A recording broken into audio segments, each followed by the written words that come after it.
yeah.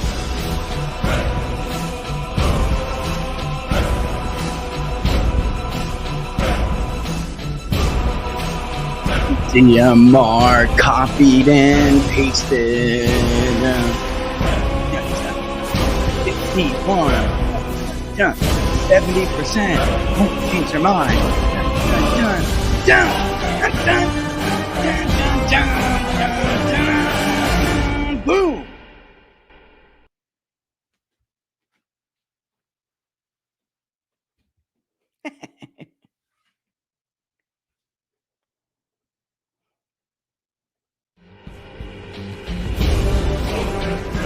Now we don't need to do that again. I'm ready to roll. Let's do it. Welcome to Inside the Numbers with the People's Pundit. I'm your host, Rich Barris, the People's Pundit. And if you were watching this show, you would know 51, 51, 51, 51. Don't forget to like the videos if you like the videos and share them far and wide. Subscribe if you're on YouTube. Don't forget to hit that notification bell. That'll let you know when we're going to go live. But of course, the best place to follow us is on Locals. peoplespundit.locals.com. peoplespundit.locals.com. The SS Minnow. What was the name of the boat that took him to Gilligan's Island? It was the SS Minnow. All right.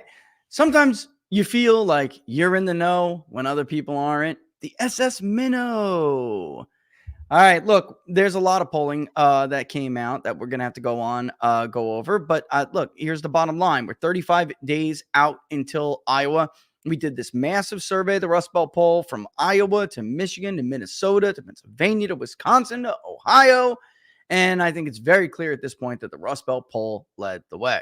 It's a bit of a deja vu here, everybody, but the DMR poll. But the DMR poll, you're way higher than the DMR poll. This is deja vu all over again. It is not the first time, nor will I expect it to be the last. The truth is, Ann Seltzer, thank you, Seth, by the way, is just getting on par with where some of the other ones were. I knew we were going to be a little bit out there when we came out with our Hawkeye State poll, but the minute I saw the Iowa State University poll, I was pretty comfortable with it because, contrary to popular opinion, the Iowa State University poll has pulled the caucuses consistently, fairly, especially in the last few cycles of the Iowa caucuses, much better. The RCP average was only remotely close on the Democratic side in 2020 because of Iowa State University. The DMR poll was spiked. But since the results were leaked anyway, thank you, Cernovich, we know they weren't really as close as Iowa State. There is no universe where pollsters are going to get a race 30 points wrong in every state across the board. I've tried to repeatedly tell people this. If you've been following others who have been just intellectually dishonest critics, you feel disappointed today. Maybe even a little bit misled, or you should be. You should feel that way because you were. If you've been following Inside the Numbers with the People's Pundit, you're like, of course, yeah. That's pretty much it. Sometimes you got to take a victory lap when it's time to take a victory lap. So let's go ahead and put this up. And there's also Michigan. I want to go over a lot of questions in Michigan. You know, I'm just going to prelude all these segments with this. I'm not going to criticize for too big of a lead in 16 and 20. Well, I mean, I'm going to say I think 10 points is too big, but in 16 and 20, people were forgetting that there are something expected called outliers, and you should expect every 1 out of 20 polls to at least overstate dramatically one candidate against the grain.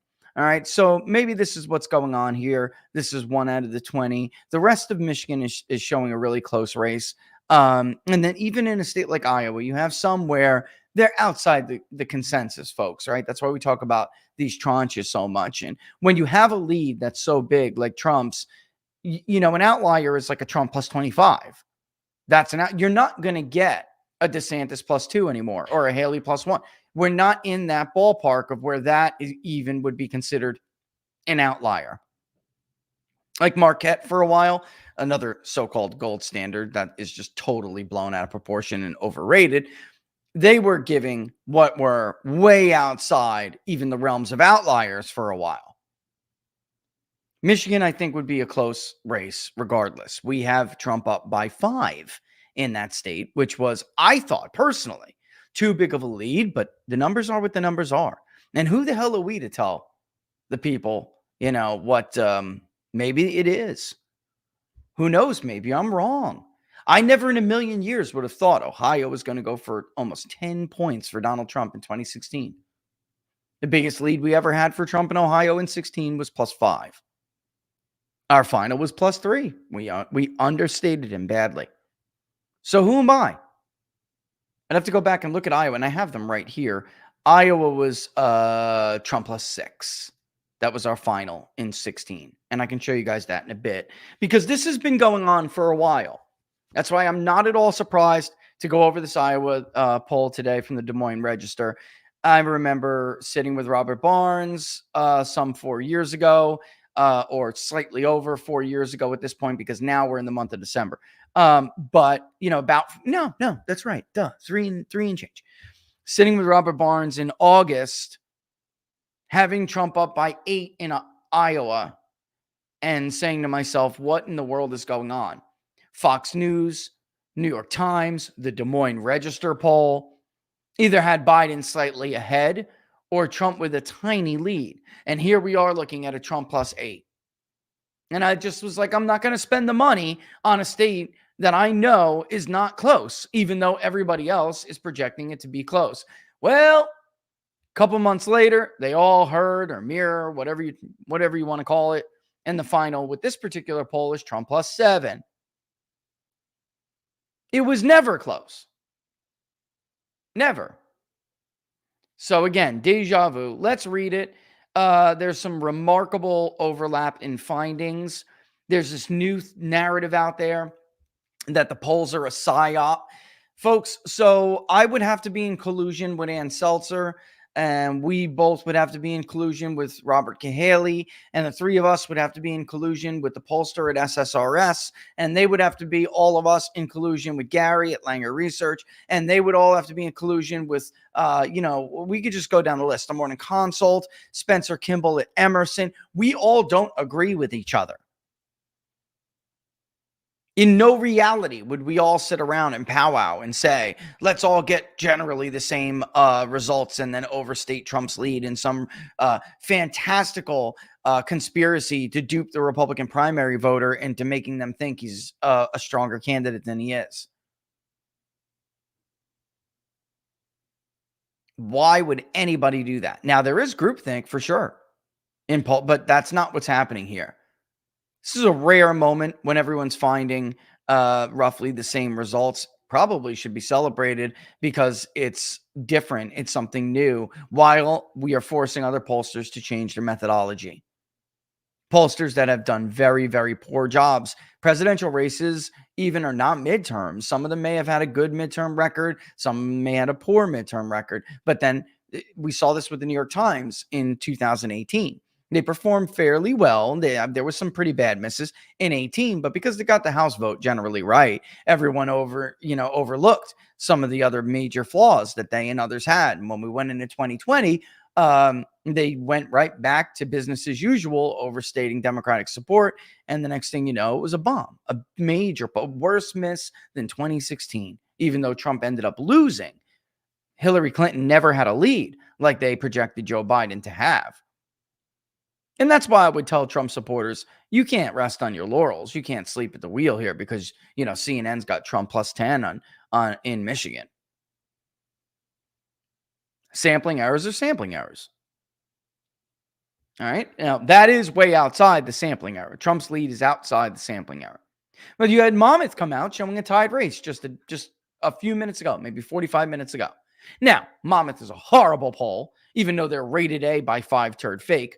They're a terrible poll. They have horrible misses. They blew their own state. Listen, you can You can go to town if you want over Pennsylvania or something like that in 2022. You can kill me for being off on the House vote by like 1.6 or whatever it was. You can go nuts over Arizona, but I never miss my own state by 10 points. Everyone's going to have misses. Everyone's going to have outliers. The totality of the record is what matters. And the consensus. That's why we talk about these tranches, because truth be told, somebody could be out of that consensus in like a bullish or bearish tranche and still be more accurate. We were way out in left field in 16 and 20. And thank God for that. So here we go. Let's read it. But again, we're talking about 5 to 10 point kind of ranges here. We are not talking about 25, 35, 45, 50 point leads.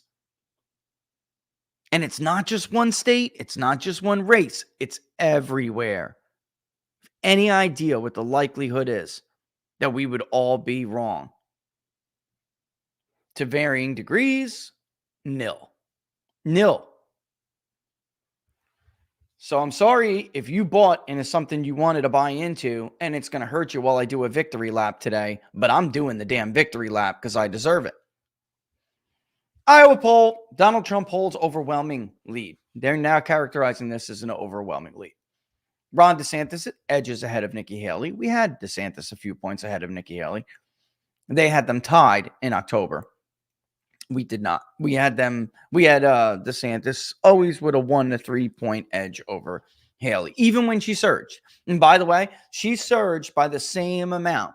When the DMR poll caught her surge, it was 10 points from 0 to 12, 13. For them, it was 6 to 16. For us, it was 3 to 13.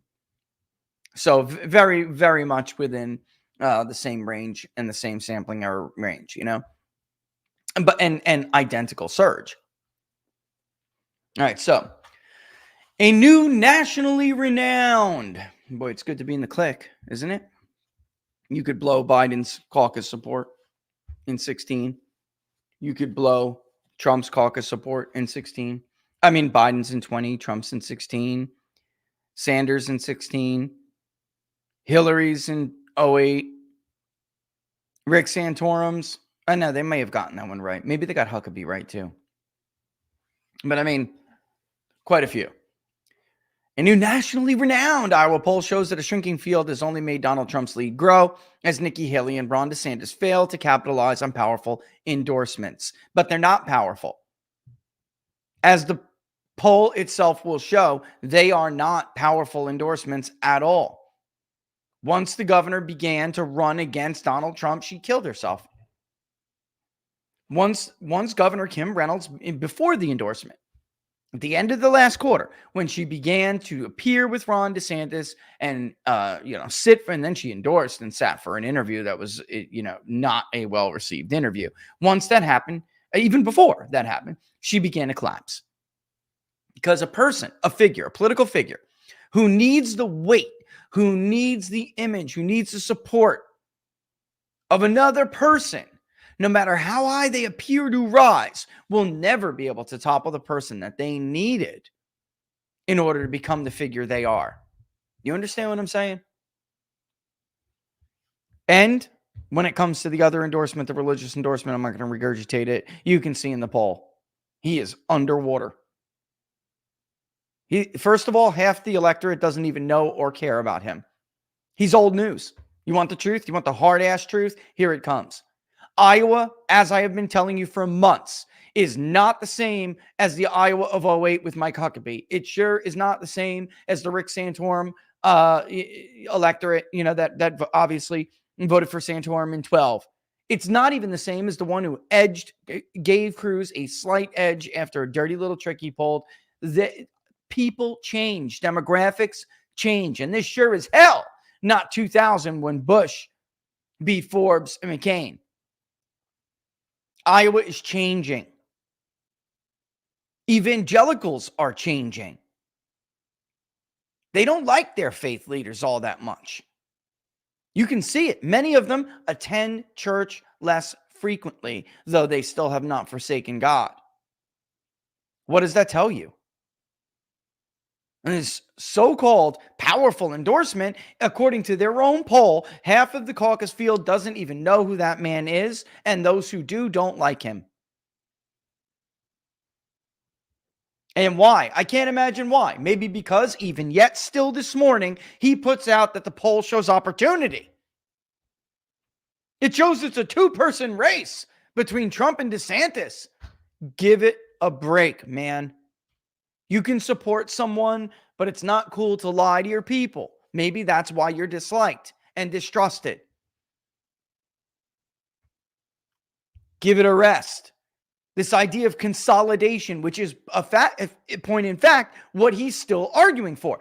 I told you why. Statistics don't work like that. They don't work like that.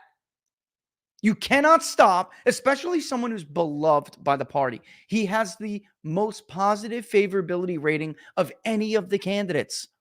Only one time did DeSantis edge ahead of him in more positive rating, but it still was misleading because he didn't top the number of people who said, I have a favorable image of Donald Trump. He just had a better, positive to negative ratio. But you cannot consolidate a field and either prevent a guy who's right below a bare majority from reaching that majority. If that person, if that guy or girl are beloved by these people, you can't do that. That's not how statistics work. And very easy way to test that as a pollster is to show people how second choice ranks with each candidate.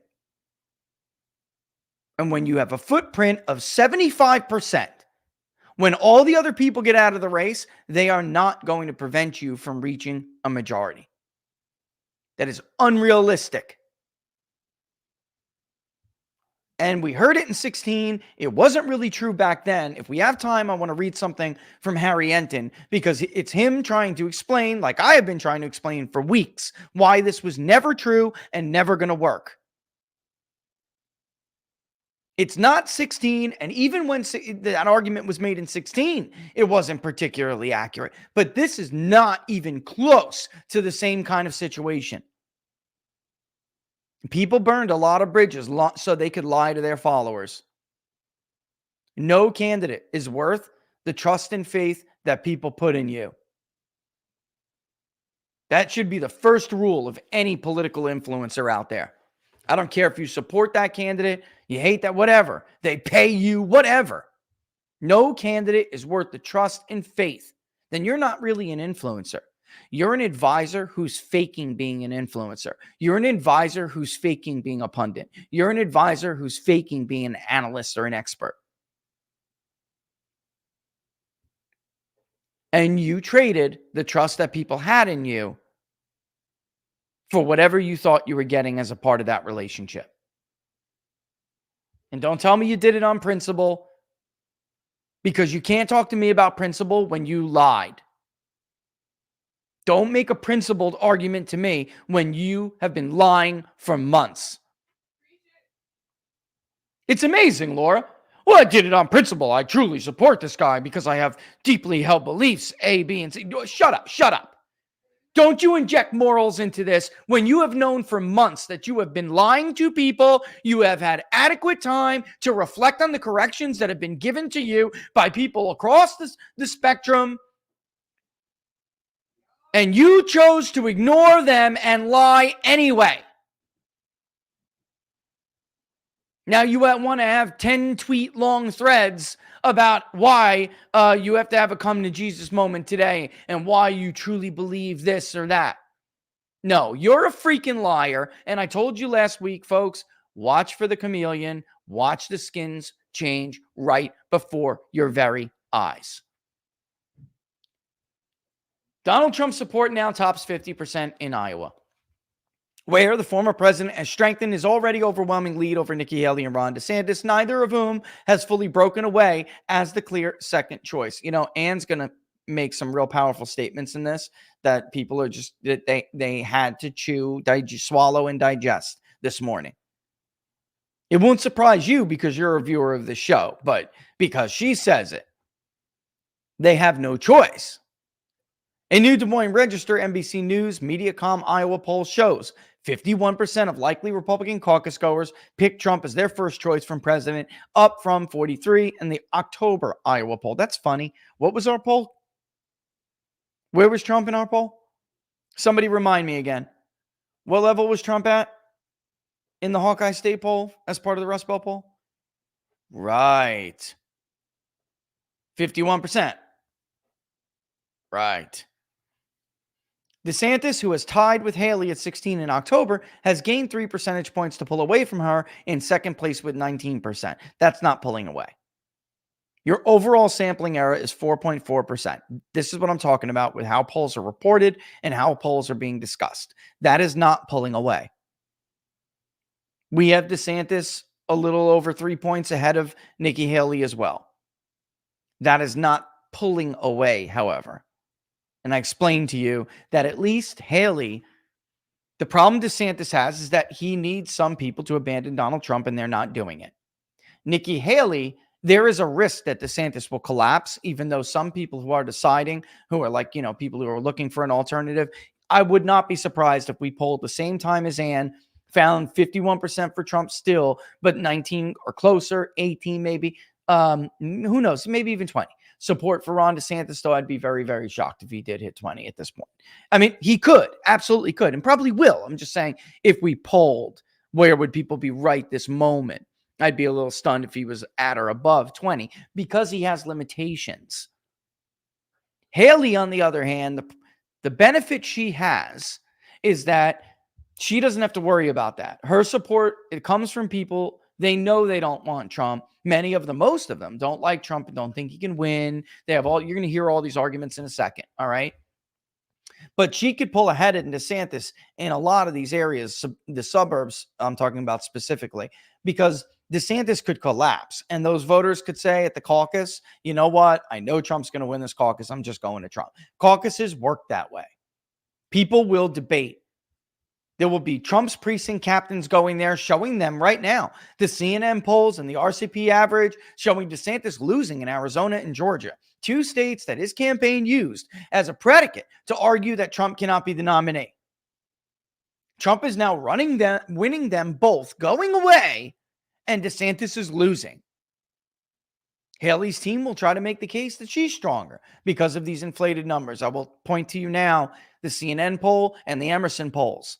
This is the beginning of the end of Haley's inflated, ridiculous, fake numbers, which, again, I'm not going to go over. If you follow me, you watch the show, you know those are not real. And at the caucus, people are going to be arguing this stuff. And there will be people on the fence who, like both DeSantis and Trump, who are going to say, look, Trump's winning. Much as I like DeSantis, people like to be on the winning side.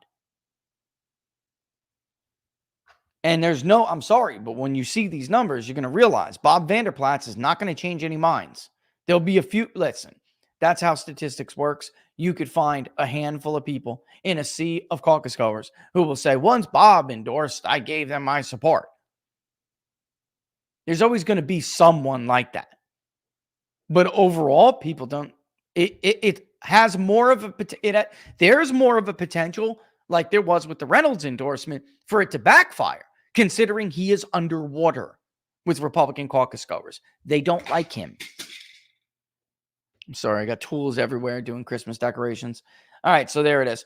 Haley has seen a burst of momentum in Iowa between August and October, growing her share of support from 6 to 16 following well-received debate performances. In recent weeks, she has snagged a major endorsement from Americans for Prosperity Action, part of the Koch political network, and has amassed support from major donors looking for an alternative to Trump. She amassed support from DeSantis train jumpers. That's what she did.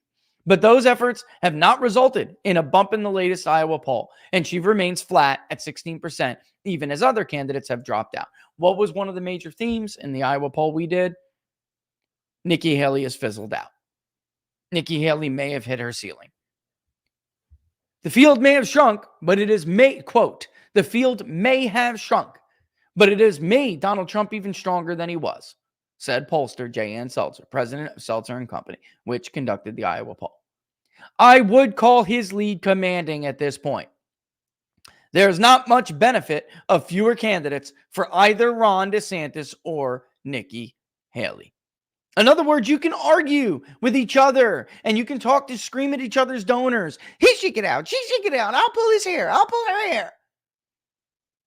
It wouldn't matter. You're both going to lose by different margins, but you're going to lose. A majority of likely Republican caucus goers say Donald Trump is their first choice in the Iowa caucuses. By the way, DeSantis would perform better in a head-to-head against Donald Trump than Nikki Haley would in a caucus. He's going to lose, but he would still do better. She would get blown out because there's only so much vote in her lane. Her lane is way smaller than we have seen that lane in past primaries and caucuses. And as Harry Enten says, you have all of these never-Trumpers and anti-Trumpers threatening to withhold their support from Trump. Statistically, they're dwarfed by people who say they'll only vote for Trump. They're dwarfed. And if you just put away your own feelings and look at the data, look at the empirical data and, listen to what it's telling you, it is wholly unclear that any of these other people you see on the screen right now would ever be able to consolidate the Republican base. Not only that, but you pose a very real risk of lower turnout, which is Harry Enten's way of saying the Trump or bust vote will not show up. Here it is. This is the graph. We don't need to get anywhere else. No other candidate tops 5%. Vivek who says he is on track to campaign twice in each of Iowa's 99 counties before caucus day, is in a distant fourth place at 5%. That's just a touch better than New Jersey Governor Chris Christie, who has not campaigned at all in Iowa and sits at 4%. Listen, that comes down to Vivek being in the same lane as Trump and DeSantis. Former Arkansas Governor Asa Hutchinson, who is not qualified to participate in the last 3 debates, is at 1%. And Texas Pastor Ryan Binkley is at 0 for the third straight poll. With 5 weeks until caucus day, there's still room for movement, even as likely Republican caucus goers begin cementing their decisions. 49% of respondents say their minds are made up. 46% say they can still be persuaded. Here's the kicker, though.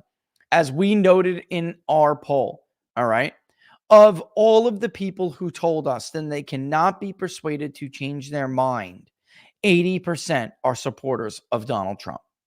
Let me say that again. Of all of the people who say they cannot be persuaded to change their mind at the caucus, 80% of them are Trump supporters, meaning about 70% of Trump's votes say, I cannot be persuaded to change my mind. My mind is made up. That was higher than the last Des Moines Register poll that she had conducted in October, and guess where she is now? Only 5% do not have a first choice candidate. This was 502 likely caucus goers from December 2nd to the 7th. It's got a margin of error of plus or minus 4.4. And I'll just tell you how she did the poll. They randomly selected 3,000 and change from the voter file and then supplemented others with phone numbers. Everybody was live interviewed on the phone. Greater share believe Donald Trump can win against Joe Biden. This is a big deal.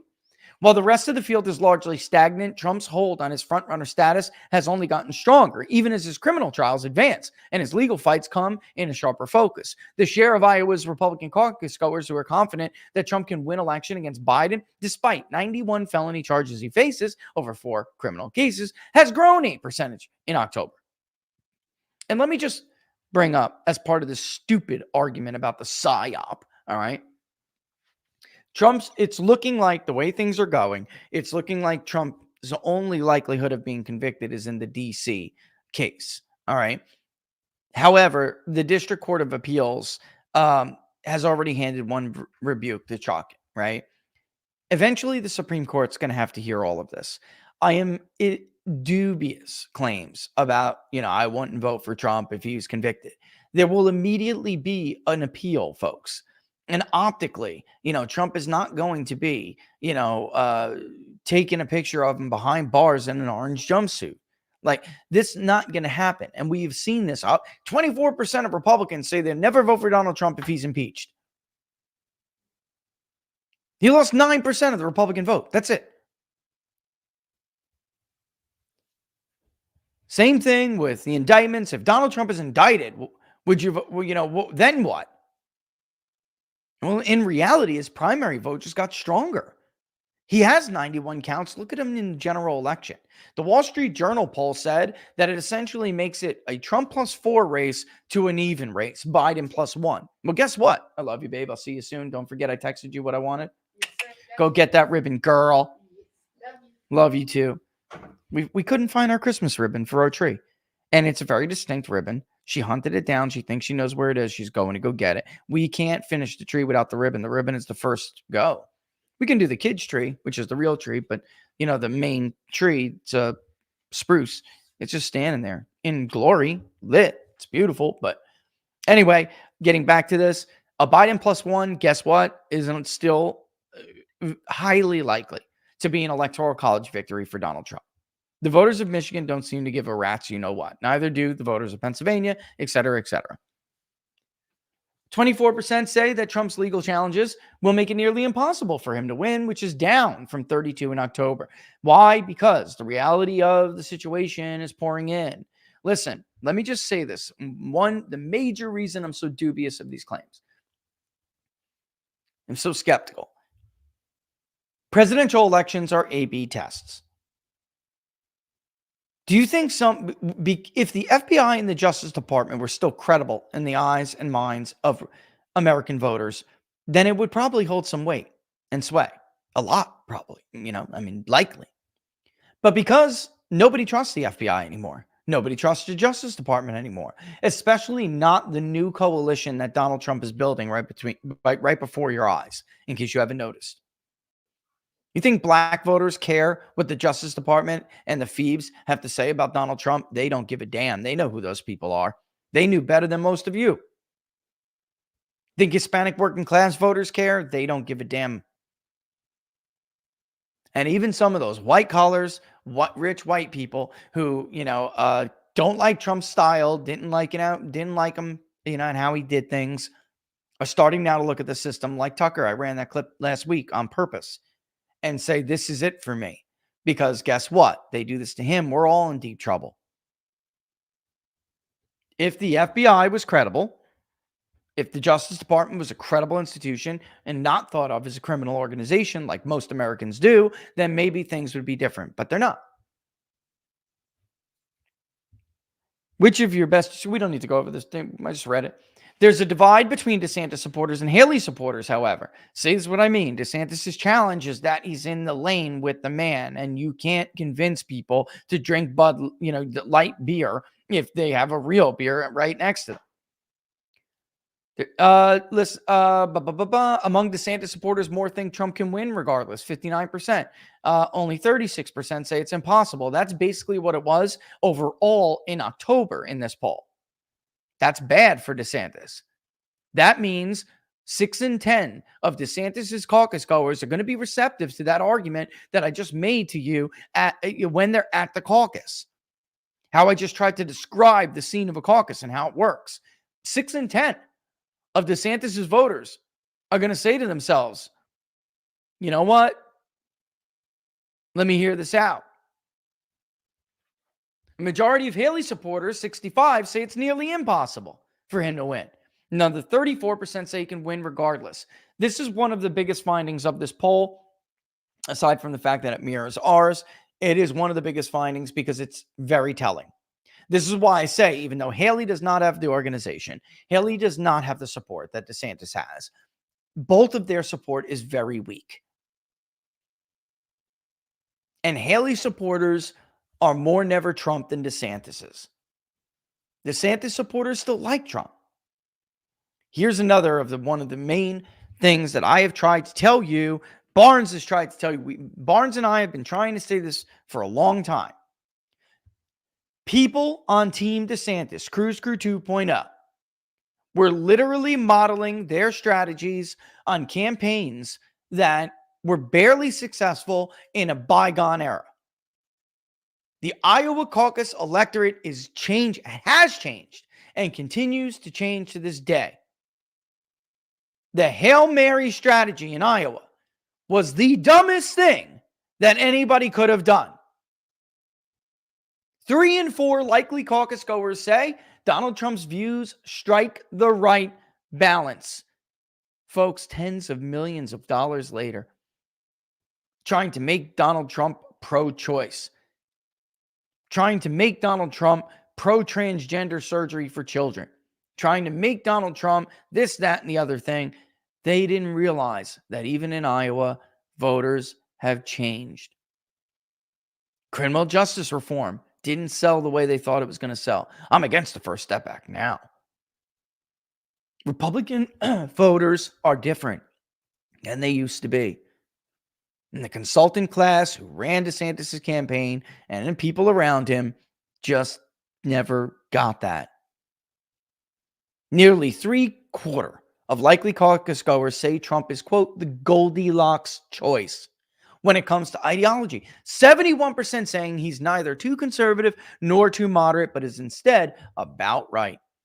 18% say he's too conservative. 7% say he's too moderate. That's it. Majorities say the same of DeSantis and Haley, but look at the difference. Only 60% of DeSantis of the caucus goers said DeSantis was about right. 20 said he's too conservative. And another 15% say he's too moderate. He really screwed the pooch, man. Their messaging really screwed the pooch. 55% say Haley's are about right. 12% say she's too conservative. And 23% say she's too moderate. You realize more caucus goers say Ron DeSantis is too conservative than Nikki Haley in Iowa. A plurality say the same of Ramaswamy. I mean, you can see this right here. This is one of the ultimate vindications of the argument people like Barnes and I have been making for a long time. The definition of an evangelical in Iowa has changed dramatically, which is why Bob Vander Plaats is underwater. And by the way, people saying, well, that's because they're not real evangelicals, probably didn't help your case. Now, here's somebody who has Trump fatigue, a DeSantis voter, or maybe Haley. But you're going to hear what she has to say and realize that, truth be told, she could have been one of these voters 2-3 months ago who's changed their mind. Ashley Nutt, 43-year-old respondent from West Des Moines. By the way, Trump's romping Des Moines. The Des Moines area, he's romping it. Said she voted for Trump twice, but now has Trump fatigue. In addition to negativity, she said she sees Trump as being too moderate. She thinks he isn't fiscally conservative and is too open to abortion. Trump has called Florida's 6-week abortion ban, similar to one in Iowa, a terrible mistake. Instead, she plans to caucus for DeSantis. I like that he's younger and brings a fresher perspective to than Trump. Now, this is what because you have to understand the Des Moines Register poll is vehemently anti-Trump. Okay. I mean, not just the poll. I mean, the Des Moines Register is vehemently anti-Donald Trump. All right. If you go, however, to the NBC article, the first thing you will see is Trump voters explaining why they're voting for Donald Trump. Okay. And that's the Des Moines. Let me see if I can find it because it's very, very telling. He basically says, I have to take a risk with everybody else. These people, I'm not buying the Des Moines poll. Okay, then be an idiot. Okay, then whatever. You don't see she's hurting to try to get it right, then I really can't help you. People are actually attacking their methodology. You people are pathetic. You people are absolutely pathetic. A week ago, my poll was, you were using the Des Moines poll to trash my poll, saying, well, that's so different than Seltzer's poll, right? A week ago. Now, all of a sudden, their methodology is flawed too. You're some sad ass people. You really are. This is why your campaign sucks. In addition, your candidate was not a good candidate for president. And I'm sorry, but that's just true. Not a good candidate. But you refuse to take any constructive criticism. You refuse to take anybody else's opinions into consideration. You refuse to see the handwriting on the wall. You just stuck your fingers in your ears like little babies. La la la la la la la la la la la la la la. Now look at you. Your sad ass state of affairs, your campaign. Really. I'm not talking about every people who support him, everyone that supports him. I'm talking about the people who are their voices out there. I just scrolled through Twitter looking for the NBC article, and it's just unbelievably pathetic. unbelievable. And I would say this, the first thing you're going to see, just to give you an idea of what I was looking for, where people saying, look, I don't have to take a risk with Donald Trump. He can win. He's going to win. He's way ahead. And I know that I can count on him to do this. I don't have to take a risk with him. Others were just like, listen, I don't care. You can point a gun at my face. I'm not changing my mind. I think NBC had probably better interviews on display because you have to be reflective of the poll. The first interview they chose to pick is representative of 16% of the poll they conducted.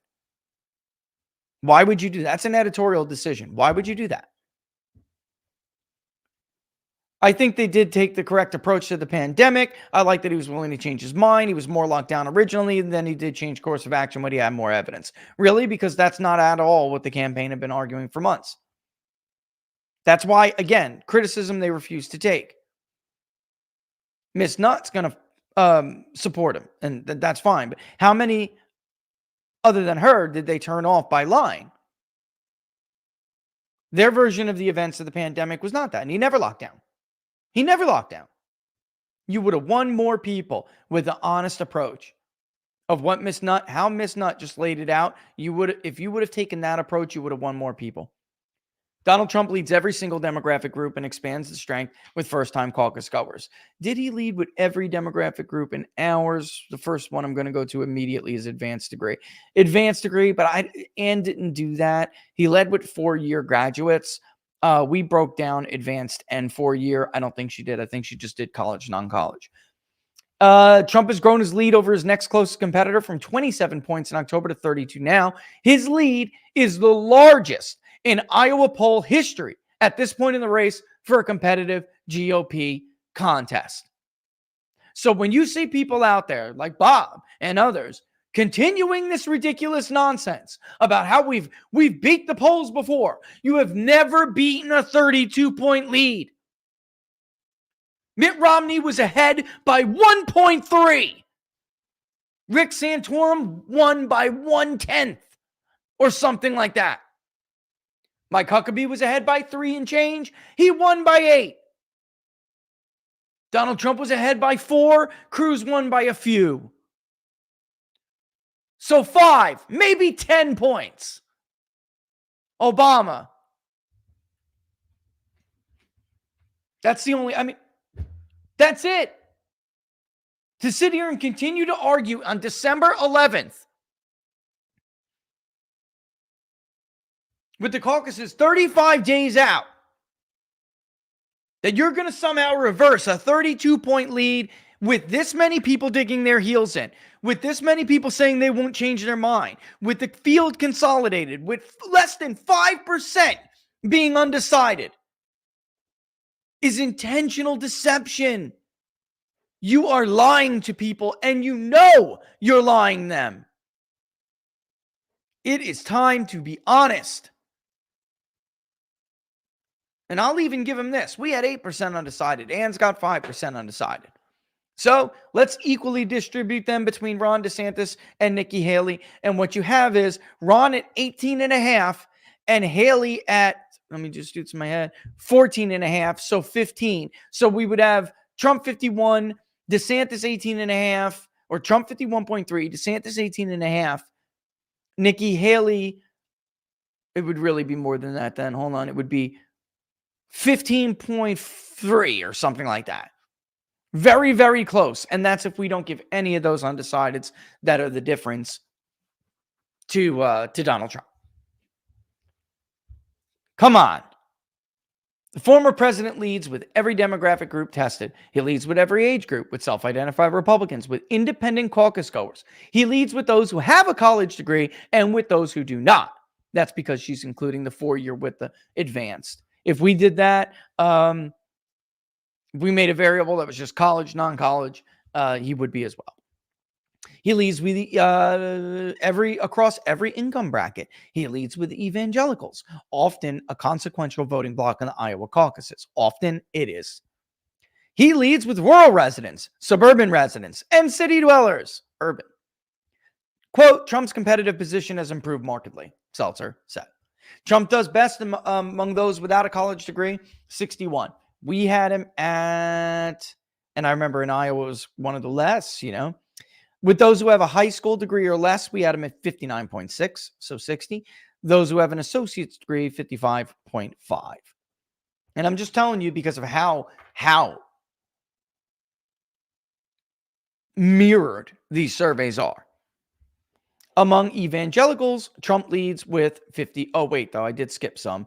College degree, those with an income of less than 50,000, men 65 and older, he gets 66% of, and white men without a college degree, 66. Among evangelicals, Trump leads with 51%, which is up from 44 in October. We have Trump and evangelicals at 51.2%. It is literally identical. DeSantis, they have at 26. Get this, folks, we have 25.9. Haley gets 12. We have her at like 9. And Ramaswamy is at 5, up from 3. We have Vivek at 5.6 with evangelicals. Nikki Haley, actually, we had a little lower, 8.1. I said 9. It was 8.1. Just to make sure we're always telling you as much accurate information as we can. He's also expanded his lead with first-time caucus goers. Let me look because I'm curious. Caucus participation screen. Nope, that's Democratic versus. Sorry, I always get that. History is not the screen, the history. Are you ready? Are you ready? In October, 49% of first-time caucus goers said their first choice was Donald Trump. That's up to 63 now with DeSantis at 12 and Haley at 11. Are you ready? Are you a first-time caucus goer? 57.3, DeSantis had 13, Haley had 10.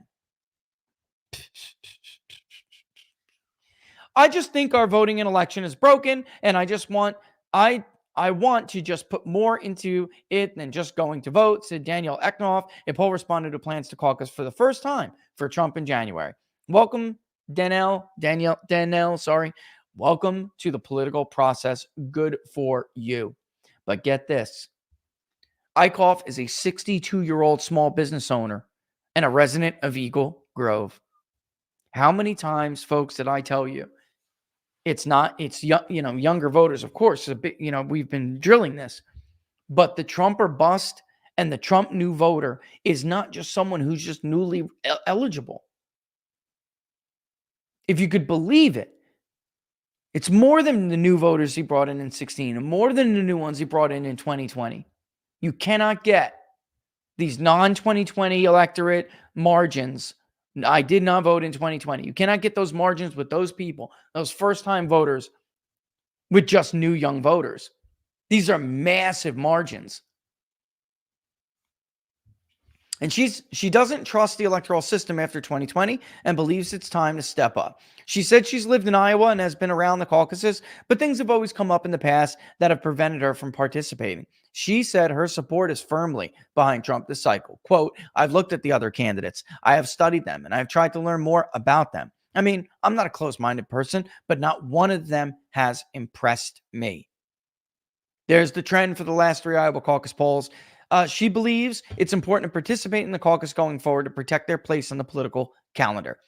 Quote, I just think that people in Iowa need to pay attention to what's going on, or we're not going to be first in the nation as far as caucuses and getting our opinions out there. Danielle, you are 100% correct. Good for you. Look what happened when Democrats rested on their laurels for one damn cycle in order to protect a single man. They ripped you out of consideration. And folks, why is this important? Iowa and New Hampshire, they're both whiter than the nation overall. They both have their own unique characteristics. Do you want a corporate donor candidate every presidential cycle? What Democrats did will ensure that they will have a corporatist, neoliberal interventionist, crony capital, crony fascist kind of wing of the party. That's all they're going to get. Why?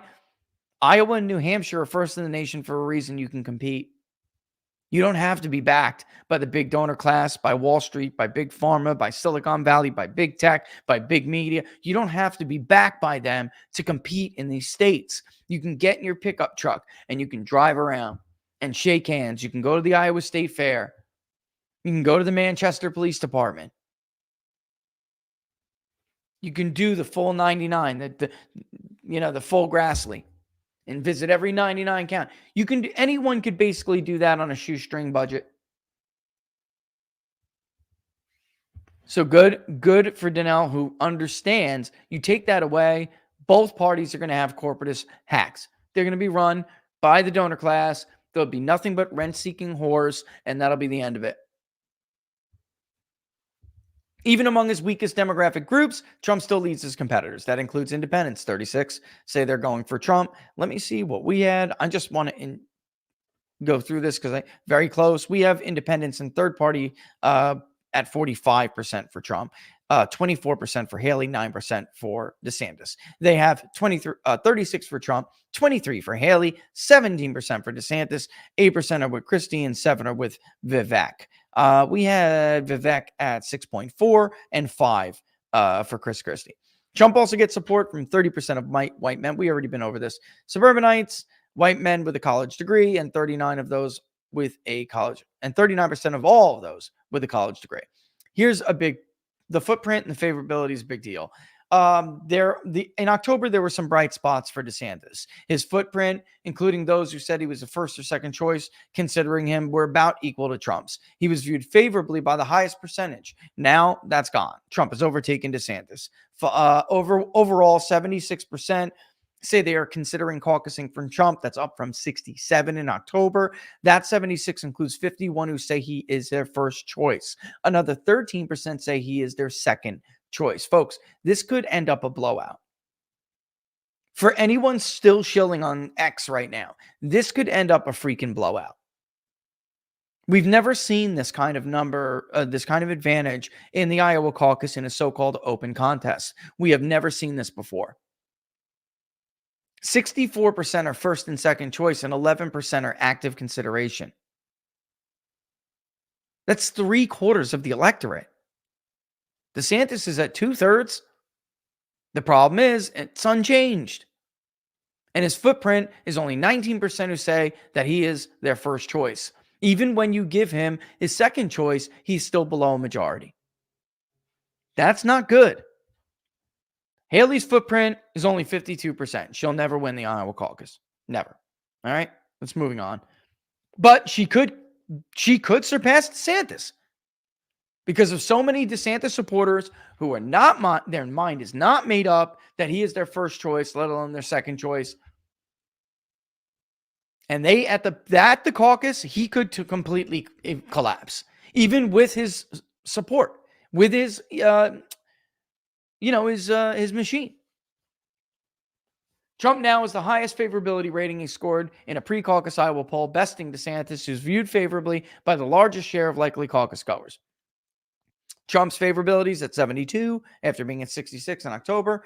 Unfavorable rating is only 28%. By the way, you can see here, this is the total footprint. Really, the big deal is obviously what's your first choice, because can you change your mind? It doesn't consider these people.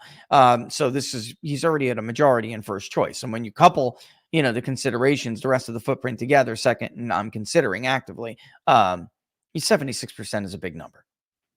And then if you have people who are close in a caucus like this, then you say, okay, well, who's got core support?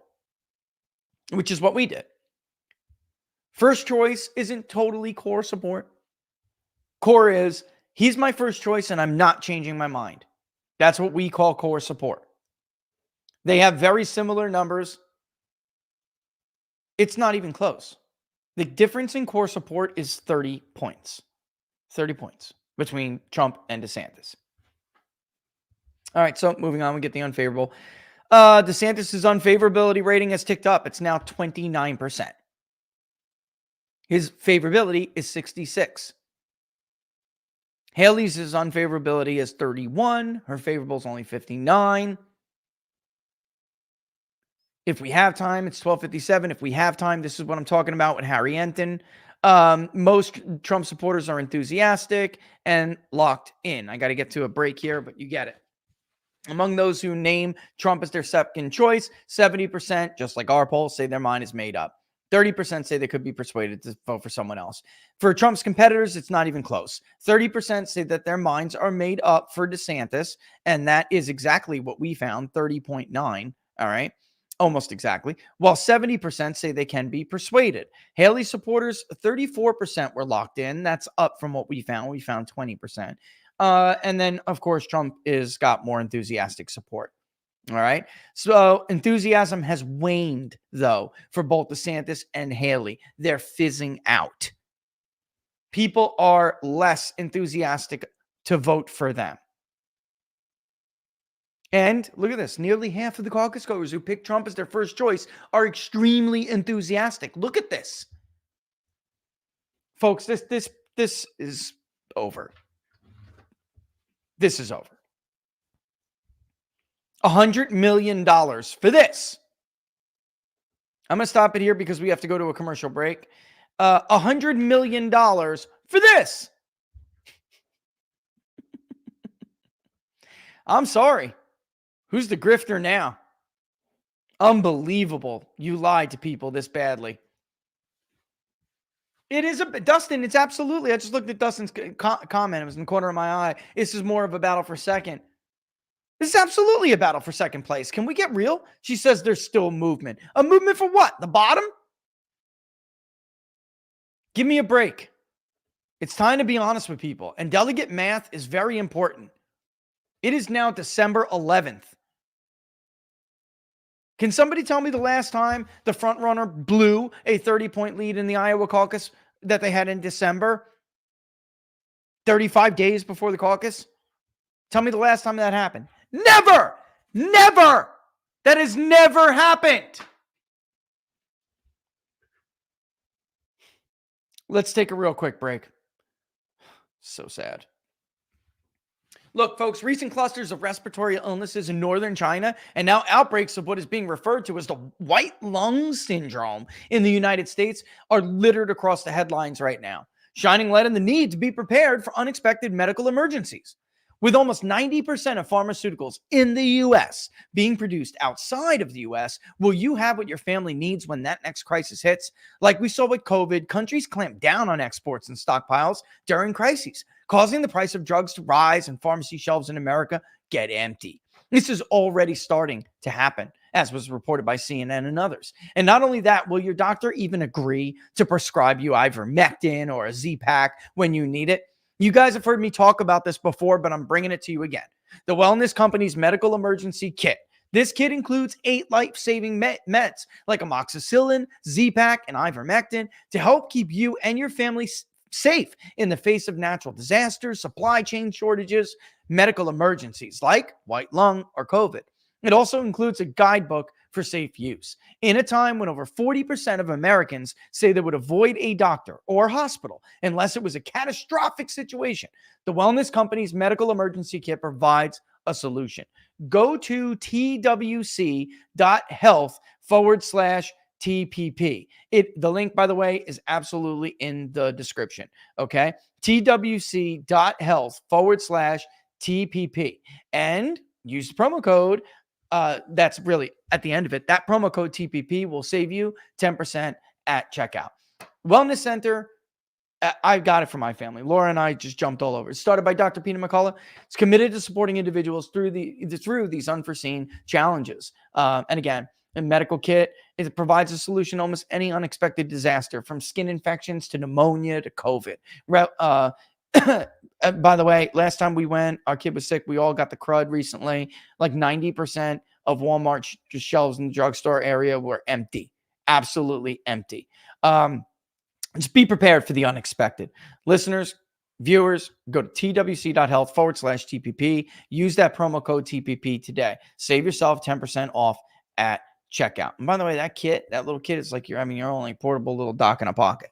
All right. It's really. I mean, I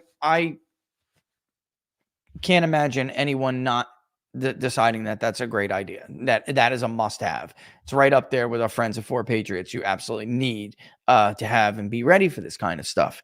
All right. Do you want to go to? Let's finish up the Iowa poll before we come back here and do another real quick. I'm going to break up these You mind if I break them up? I know you're not here, so you really can't stop me, but she would yell at me if she didn't care. All right, so the poll represents for Haley what she considered. She's taking the phrase that Trump's team and others, even the media, used to describe DeSantis's launch and using it for Haley. And she said the poll represents for Haley, quote, what could be termed a failure to launch, unquote. After showing momentum going into the October poll, that lack of enthusiasm could be a possible cause, she noted. Demographically, Haley has a few high points over DeSantis. This is so important to note. Hold on, let me just get a drink of water real quick. Love these circles. Blueberry grape, baby. All right. This is really bad for Team DeSantis because when a pollster goes through their numbers, they're trying to find, how can I put this? They're trying to find someone's base. They're trying to find the candidate's core support. And when you do, like, what size of the electorate do they make up? Does that bode well for a certain candidate because those demographics may have an edge and there's like untapped potential here? Maybe you could do better than expected because you have this here.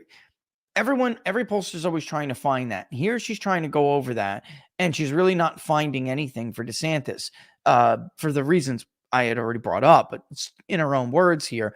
If you look at Haley's got support that is less likely to evaporate, okay?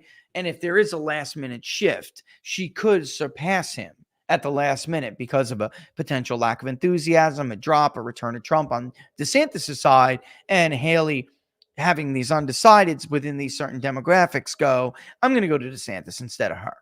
I'm going to go to her instead of DeSantis, excuse me. She does better with independents, 23-17, even though Trump's leading with them. She's doing better than DeSantis, as well as with women who are 65 and older. She's getting 23, DeSantis is getting 16. Those women will caucus. That's a high turnout demographic. DeSantis' support is flatter across demographic groups. You don't want to hear that as a candidate. It means you don't really have a base. You're doing a little bit here, a little bit there, a little bit here, a little bit there, and you have no real base. While DeSantis has no real profile, Haley has pockets of seeming strength, Seltzer said. William Fetterman, a 28-year-old Ventura resident and respondent, is planning a caucus for Haley. He said he appreciates Haley's experience, particularly when it comes to international relations. It seems there's a lot of turmoil just globally, so having somebody who is not shooting from the hip, so to speak, on foreign policy, I think would be really valuable, he said. So that would kind of set her apart from like a Ron DeSantis or somebody else, he said, unquote. I'm wondering if Mr. Felderman has a change of opinion when she could not recite 3 provinces in eastern Ukraine that she wants to rush over and save with military might. So because this poll was conducted from the 2nd to the 7th. He said he does not want Trump to win the nomination, in part because he doesn't think Trump would fare well in a rematch against Biden. Haley just has probably a better appeal to independents and new voters, and so, to me, that makes her a strong second choice. Here's where a caucus, though, can get really funny, folks. There will be Trump's precinct captains there going, really? We're ahead with the new voters. Really? We're the only ones. Well, our candidate's the only one who wins this voter, gets this voter out. That stuff happens at a caucus. So there's, I agree with her that there's volatility. I just think what Daniel said in the comments before, I think the volatility is, or Dustin, excuse me, said it. I think it was Dustin who said it in the comments, that this is really a race for second and third. The bottom's probably going to fall out on one of these candidates. It's much, much more likely to happen than anyone get into a horse race with Trump. So, this historically is a massive lead. And I just don't see any way that that's going to change anytime soon. All right. I do want to go to Real Clear Politics. I know I have to take another commercial break at some point. It's 107 right now. I want to go to Real Clear Politics and just show you what the latest is. Man, the Rust Belt led the way, didn't it? CNN now has Trump up by 10 in Michigan. I personally think that's a little bit much, but who am I to say? I will tell you this, that, and by the way, Trump's at 50. It's not just, and look, by the way, look, you can see Haley's starting to fizzle already. She's not doing any better than Trump anymore, not even in the CNN poll. It's just that people against someone they don't know aren't picking Biden that would obviously vote for Biden. DeSantis is doing significantly worse than both of them. And it's not just that DeSantis gets less support than Trump. It's that Biden has more support against DeSantis than he does against Trump. That means, let me explain to you what that means, because this is something his pollsters, and I know they're paid to be liars, but I would never take money to flat out lie. All right. They're liars. What they never explain to you is that when, he's talking about the mirage and this and that, it never was a mirage with Trump and this new shift, because when you pitted them, these same voters, when you asked them the same damn question dealing with DeSantis, you would see the young voters, Trump do better with the young voters, and it looked like they were just abandoning Biden, even though Trump increased a little. But then when you would say, what about DeSantis? What about Haley? Those voters went back to Biden. That's how you know it's real. These are the same people. And of course, the CNN poll is devastating for DeSantis because it shows him down in Georgia. It's not alone. Others have shown him either tied or down. The RCP average is now Biden +1. It was a big deal. Their entire campaign, they tried to base that Donald Trump could not win Arizona and Georgia.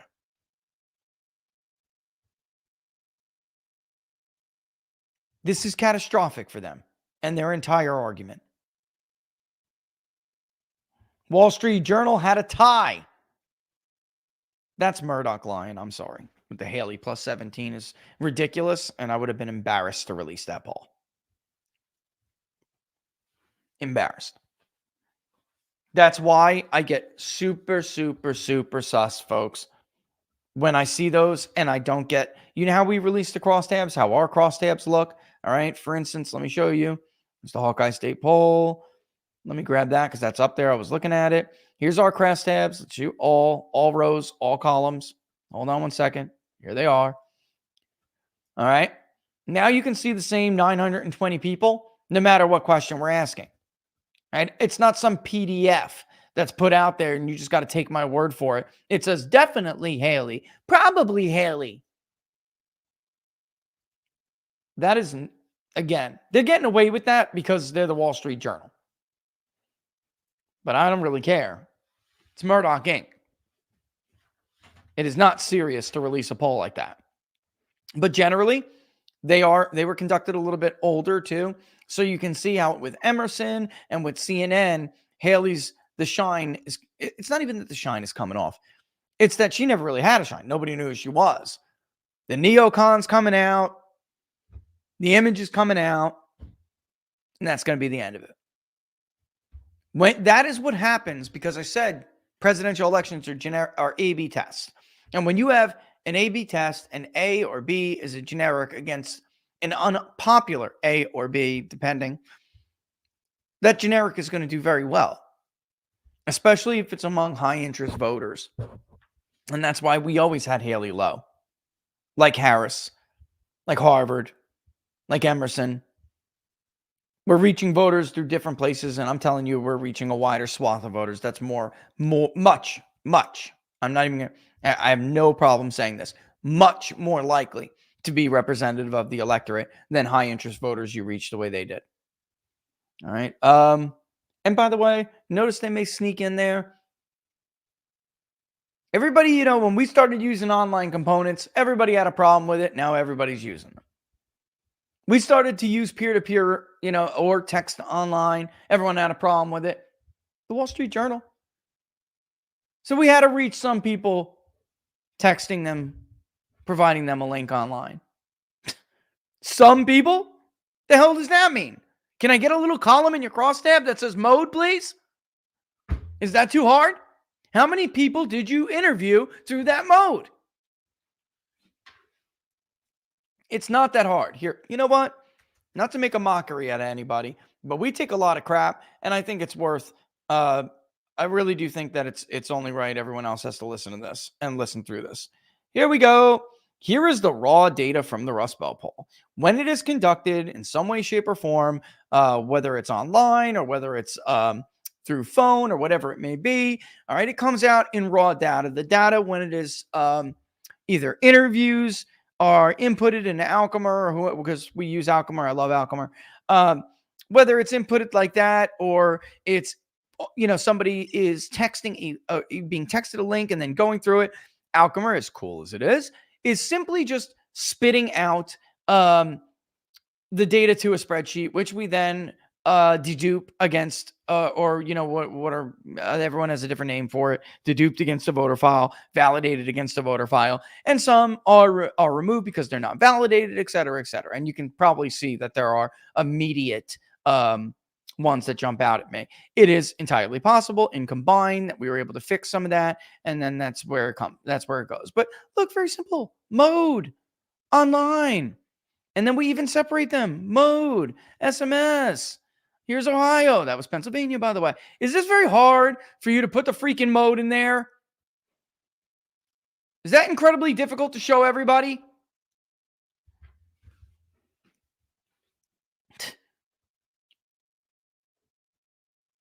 Morning Consult's got Trump leading DeSantis by 37 in Florida, Matthew tells me. That's where we were. Where we were in Florida here. And we haven't polled Florida in a while.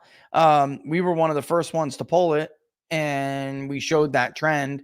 And then we just kind of put it on a rack, Matthew, because it was a wrap. Here's Iowa, by the way. Here's what I was talking about with core support.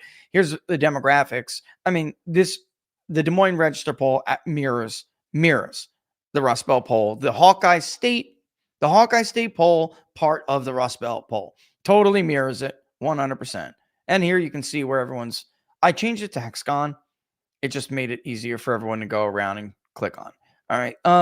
And we may do with presidential when the samples get even bigger, and they will. Hexagonal binding, which will be a little bit different.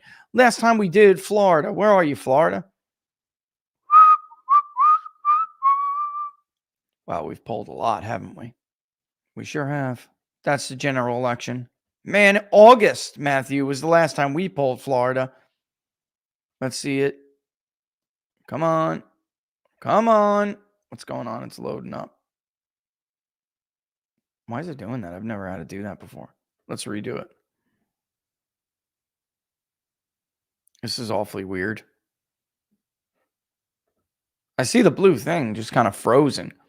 I mean, we can go down and look at the text while we wait. 57.1 to 21. Oh, that's among whites. Okay. 56.8 to 18.1. What'd they have, Matthew? I'm just curious. Not that I care. It's just that we haven't polled it in a while, so I would be a little bit. Is there something going on here? Something has to be updated or something? I don't know. Let me purge and then see if when we come back, I can fix it. It may be that it needs to be purged or something. There's an update. How does Haley have any support? It's a good question. There are people who are mostly older people. You saw in the Des Moines poll, they're right about that. Older women. In our poll, what did she have? Was it more male or female? In our poll, it was more male, but I wouldn't be surprised if we nested age with gender, that you would, or age with sex. We actually should start saying sex. Once they created this term, gender, things went awry,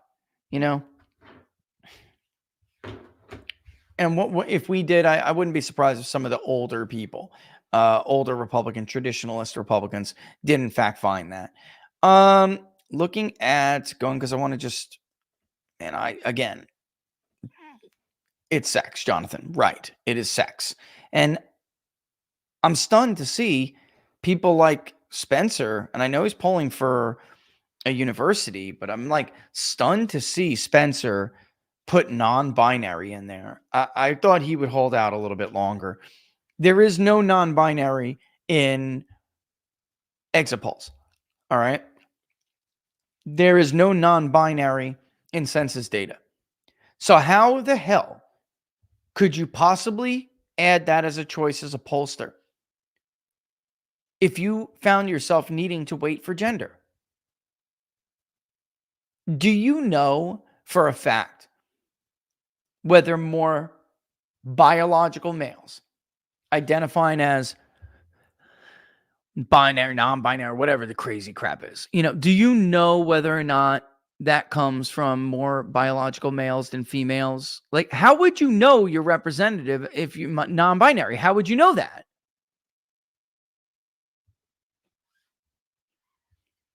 How would you know? There's nothing to go on. There's no solid empirical evidence to suggest that one is right. And if you're using non-binary and it's pulling from your male sample, God, that's an easy joke to make. Then you could significantly understate a Republican because men are more likely to be Republican than women. That being said, on the flip side of that, if your so-called non-binary is pulling too much from your female sample, you could understate, well, maybe you wouldn't understate Democrats because chances are they're going to vote more liberal anyway. Stan says, I just call them mental patients. Stan, I'm not getting pulled into this delusion. I'm not. I have seen personally too many cases where this just did not work out for people. I'm just not doing it.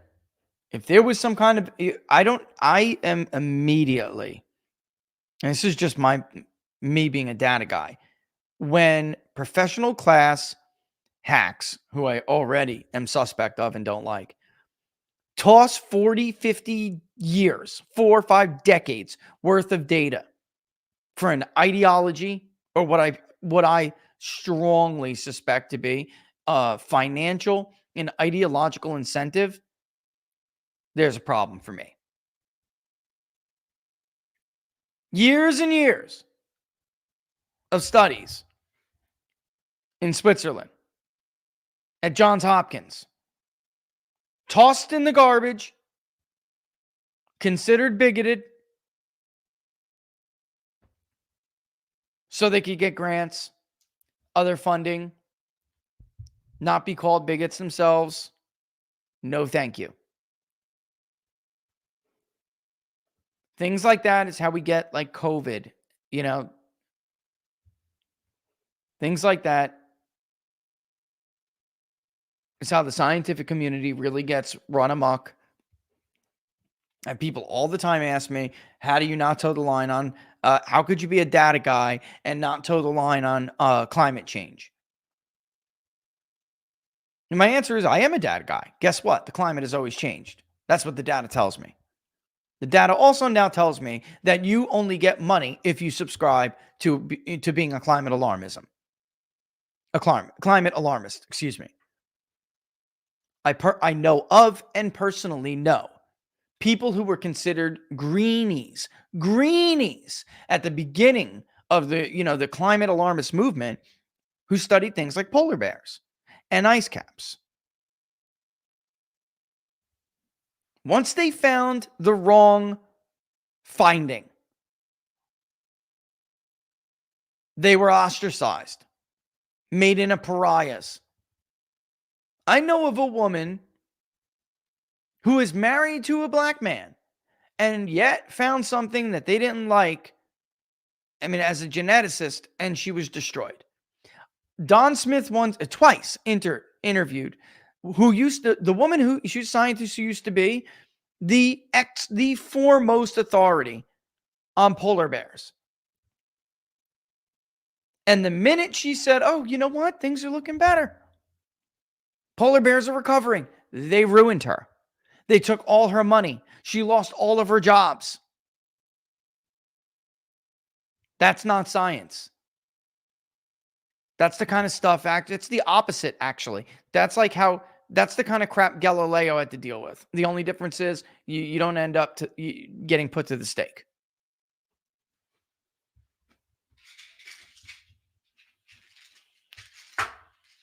Of course, give him time. We all heard John Kerry the other day on Tucker. Give him time.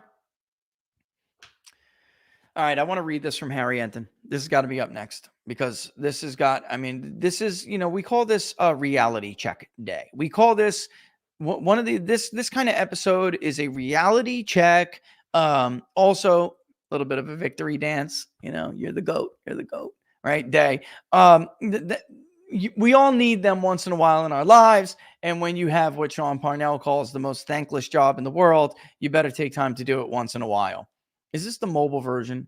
It seems like it's the AMP or mobile. It is. Let's kill this. It's the AMP version. Let's get the regular version. I don't like AMP. AMP, for people who don't know, it's, oh crap, come on, they have a totally different URL. All right, AMP is the mobile version of articles that Google uses as a cache system. It's so that it delivers it faster to your mobile device, but it looks different. It does, in fact, have different CSS rules and everything. And when you look at it on a desktop or something, it makes it look really weird. But whatever, it's probably better for you guys because it's probably bigger, than a normal article would be. I imagine it is. All right. So Trump is even stronger than he looks against his Republican rivals. This was published on Saturday by Harry Enten from CNN. I have praised Harry Enten this year. I never really put him in the total same category as Nate Silver, even though they work closely together. Nate is doing a little bit different. Nate is trying to show him a different light of himself now that he's been shit canned and fired. But when he was the boss over at 538, he acted much like the new boss does, who is even more of a liberal ideologue than Nate Silver was, if you could believe that.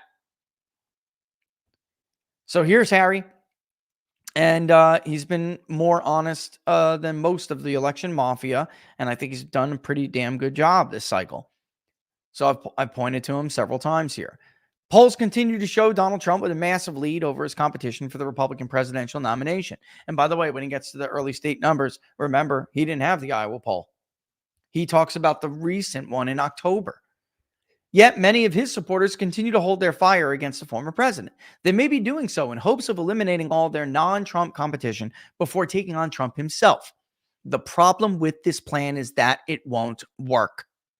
Trump's rivals have to do something different to knock him off his perch. Unlike in 2016, when there were signs that he could be defeated in a one-on-one context, which actually never happened, as he puts in parentheses, Trump holds major advantages this time around. He's up more than 40 points nationally when polled against his closest rivals. More than that, he's pulling in greater than 60% of the Republican vote. Even if his rivals were able to consolidate into one super candidate, Trump would still win majority support. Amen, Harry. This is basic statistics, folks. It's not even basic. This is basic arithmetic. Mark Thiessen, remember this debate on Twitter? You don't want to have this debate anymore? Are you done? You don't want to go back and forth with me anymore? You've been awfully quiet.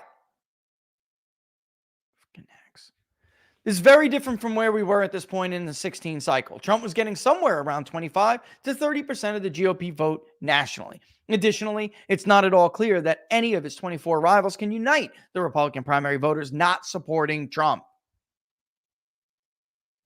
Consider the Marquette University law poll from last month.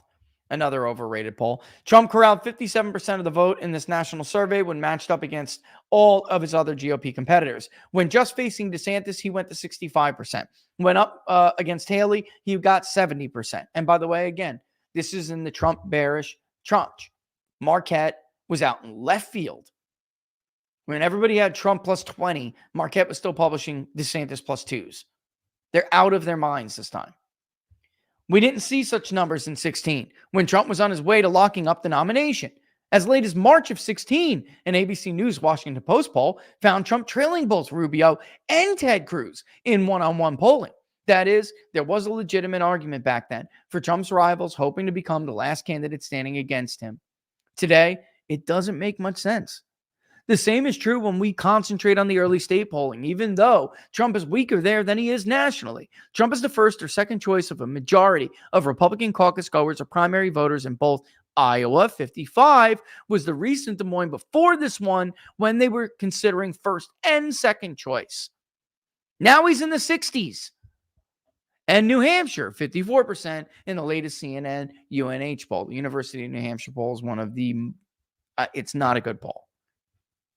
Sorry, guys. If you get better, I'll talk nicer about you. And some college, despite their little miss in 2022, is still a better poll.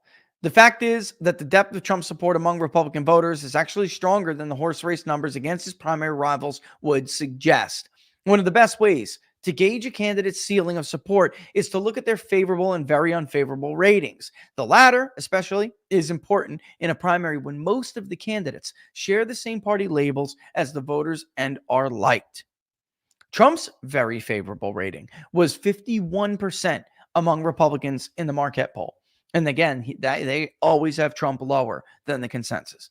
His favorable rating has recently averaged 76% among Republicans nationally. No other candidate has a favorability rating that high among the base. No other Republican has a very favorable rating that was even half as high as Trump was in the Marquette survey. Again, beloved. When I say beloved by the base, I mean beloved.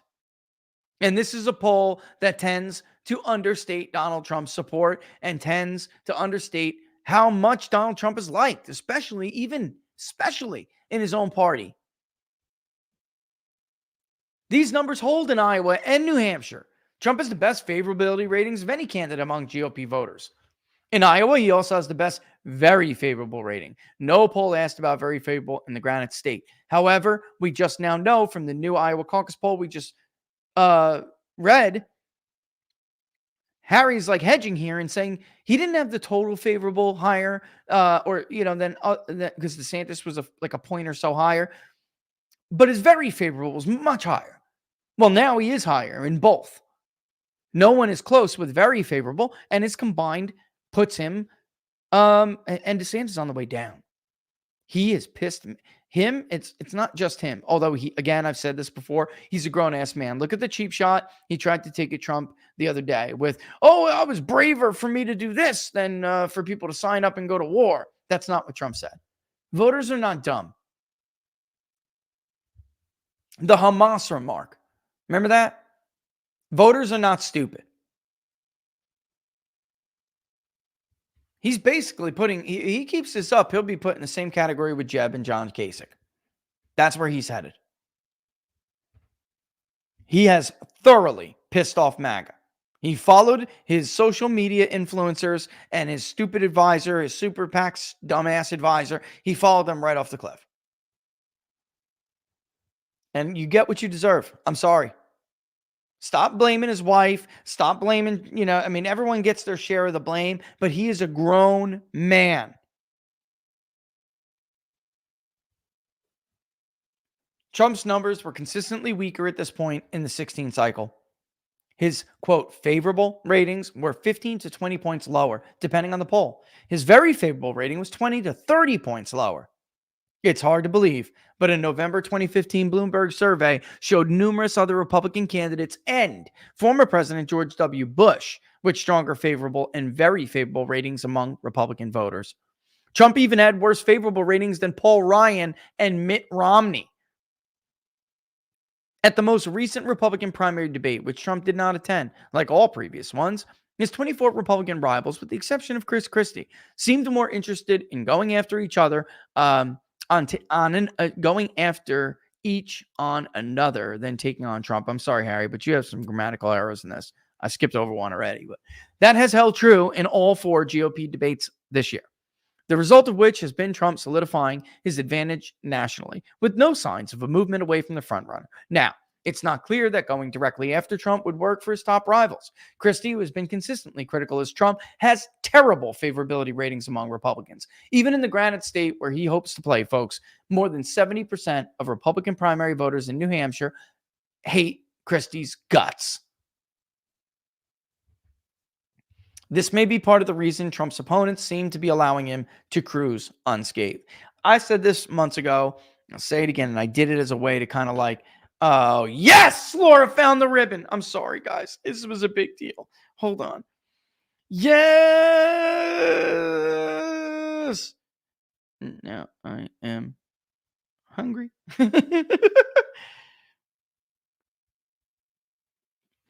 She'll sit there, and I know she will. She's like so good. She's not here, so I'm not like brown nosing right now. I would rather say this with her out of the room, out of the her at a store or something, not listening. I never have to worry about my wife blowing money. Like I hear these nightmare stories from other guys. You know where I have to worry about Laura getting a little cray-cray? Like at a Lowe's or a Home Depot or something. The woman loves tools. It's so hot. The woman loves tools. She loves like, hey, Rich, show me how to build this garden bed out in the back. I'm like, hey, teach me how to do this. I love it. And, you know, and there it is. I never have to worry about that. Now, when we are out together and we'll go to like a Hobby Lobby or something, I will tell her, get this. You want that. Get that. She's just not that kind of person or that kind of wife, I guess. I don't know what these other guys are talking about. I don't have this problem. Ladies, I think I think they may be exaggerating. Now, don't get me wrong. I know the wine drinking suburban Karens, the, the Valium moms. I get that. And there's no doubt they exist. I just think that we don't live in that world, and I don't have that issue. Right. So here, look, I said this months ago before Laura texted me. I was getting on with this. He's saying that there's not really an option because you can't go after him. If you do, you're going to hurt yourself. All right. What is clear is that whatever Trump's competitors are doing now simply isn't working and they need to do something different. I'm going to say this and I will share this with you when the nomination is over because I am not going to influence. I know people will listen and I know they will scramble to try to do it. I personally am telling you it's too late because the die has already been cast and they already made critical mistakes and voters would never trust that what they are doing is honest and authentic. So it wouldn't work anyway, but still, I'm not going to say it. When the nomination contest is over, when the Republican Party holds their convention and nominates their candidate, I will tell you how to beat Donald Trump in a Republican primary for president. But I'm not going to say it now. I'm stunned. I have told Laura. I have given some hints to some close friends. But I am stunned that people could not figure this out. People who have run against him before. People who have tried to oppose him at every step of the way. I am stunned because it's not brain surgery. It's just that they are allowing their own hang-ups to influence their thinking, and they can't figure it out. But I will tell you for posterity, and because it won't matter anymore, he will have had his last primary at that moment. And it won't matter anymore. No one's going to be able to go, and it won't apply to anybody else. His successor. I don't like the idea of influencing stuff. And again, like I said, it really, overwhelming likelihood that it wouldn't work anyway because they screwed the pooch. They made decisions that there may be one who could still use it, but it's so late in the game. I'm not going to say it. I will tell you when the Republican Party selects their nominee. With the Iowa caucuses a little more than a month away, time is running out for them to make up the gap with Trump. And that's how he ends it. I really couldn't agree more. That's about a wrap. Yeah, look, I'm not going to do it. I've had people, I kind of teased it once before and, I'll just tell everybody I wouldn't sell it for $1 billion. I wouldn't. Here is an update on the early polls and where we are after everything's said and done. As you can see now in Iowa, this is including the new Des Moines Register poll. as you can see, and I'm doing this as RCP only, so not yet. We're not in there. Stay tuned. But you can see that Iowa is actually almost 100%. Nationally and in Iowa, the electorate is basically locked up. You have some in South Carolina, California. There's still room there for undecided and someone else, right? Some maybe whatever. These numbers that are adding up here only include Trump, DeSantis, Haley, Ramaswamy, and Christie. Nationally, there's almost no difference now between DeSantis and Haley. And if we do, which I will in a second, God, that Georgia number is just brutal. Again, all these states' delegate rolls matter, and people are going to have to start to come to grips that you simply cannot win losing this badly. South Carolina, for instance, North Carolina, poll just came out. It's 20% threshold. If Robert Cahaley is right in South Carolina, Nikki may get one or two delegates. May. That's it. Right now, Haley in nationally, what you're looking at right now represents the following numbers. Trump's over 60. DeSantis is at 12.7. Haley is at 12.4. Ramaswamy ticked down 0.3 of a percentage point to 5, and Christie ticked up from 2.7 to 3. Hutchinson and Burgum are still on there, but I didn't include them. Hutchinson 0.9, Burgum 0.5. And again, very little remains undecided or for someone else. With Trump above 50. Forget about above 50. It's with Trump. Let me just give what it would be. Let me just do some real quick here. 54, 51, 51, divided by 3. So Iowa, moving on to Iowa. Trump is at 50 on the dot in this, but that's what you're seeing there on the graph on RCP. But that's because Trafalgar has Trump at 45. Iowa State University has Trump at 54. The Des Moines Register has Trump at 51. We have Trump at 51. So if we add just stars plus Trafalgar plus Iowa State University, right? Oops, I did it one too many times. That's what I can't stand about big fat calculators, right? 3.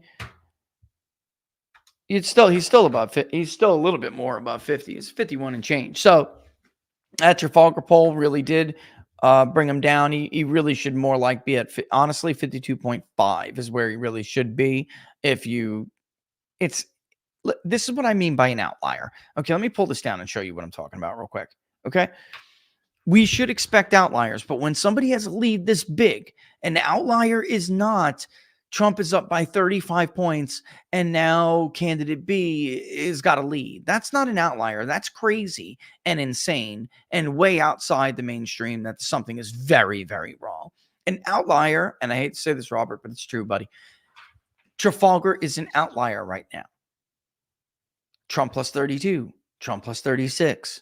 And then you have in the same duration, roughly, Trafalgar, Trump plus 23.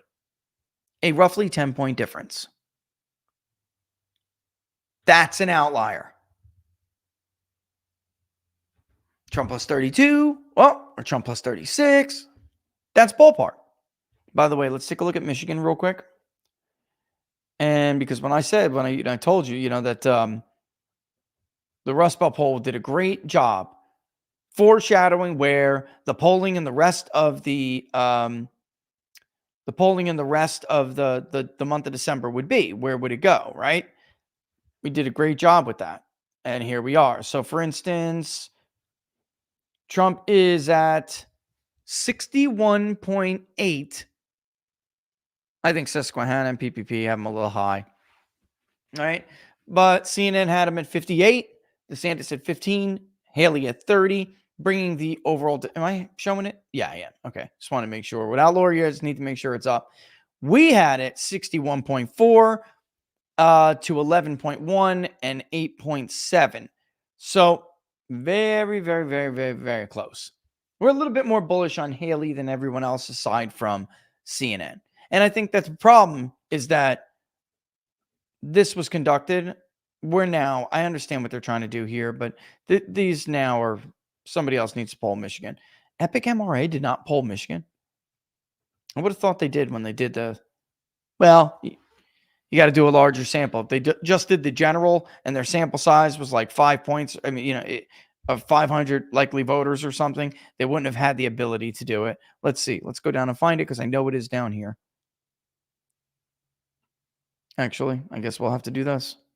This is remarkable. Trump has never been this far ahead in Michigan. Yeah, the CNN poll is blowing it up, but Epic MRA had him up by 5. So did the New York Times. So did we. Emerson had Biden +2. Again, that's normal differences. You could go back to George Bush versus John Kerry, and you're going to see in Wisconsin, yeah, they had Kerry up by a little bit, but there would be a Bush +2 here and there. I think there was even a CNN poll that said Bush +5 in Wisconsin in 2004, but Kerry had the lead, right? That's normal back and forth. To suggest that because somebody had Bush winning Wisconsin by 3 or 5 points and Kerry won it by a couple thousand votes, polls are then invalidated. This is the word, I guess, that went out in a memo, is insane. A few points here and there, 5, 10-point misses, whatever. 30, 35, 40. Oh, come on, get out of here. It only can be easy to lie that much if you're like using your grifting money to like smoke crack or something. Trust me, I would know. Not crack, but particularly was never a fan of it myself. Give me a break. Time to come to Jesus. You spent $100 million for this.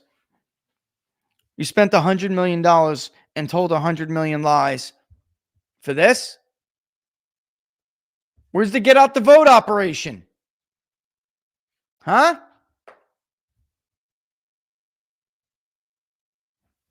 Where's the bank your vote initiative? Bunch of losers, Republicans are. Freaking losers. Absolute losers. You know what? We got 10, 15 minutes left. Let me just, I could stand to go over this. They also polled Georgia. People are like, that's crazy. They have Trump's lead bigger in Michigan than they do Georgia. Look, things change. Maybe. We had Trump winning Georgia by 9. So I don't know. We'd have to go back and poll it again. You never know. Trump leads Biden in Michigan and Georgia as broad majorities hold negative views of the current president. Former President Donald Trump has the upper hand over Joe Biden in 2 critical battleground states, Michigan and Georgia, with broad majorities in both states holding negative views of the sitting president's job performance, policy positions, and sharpness, according to new polls CNN conducted SSRS.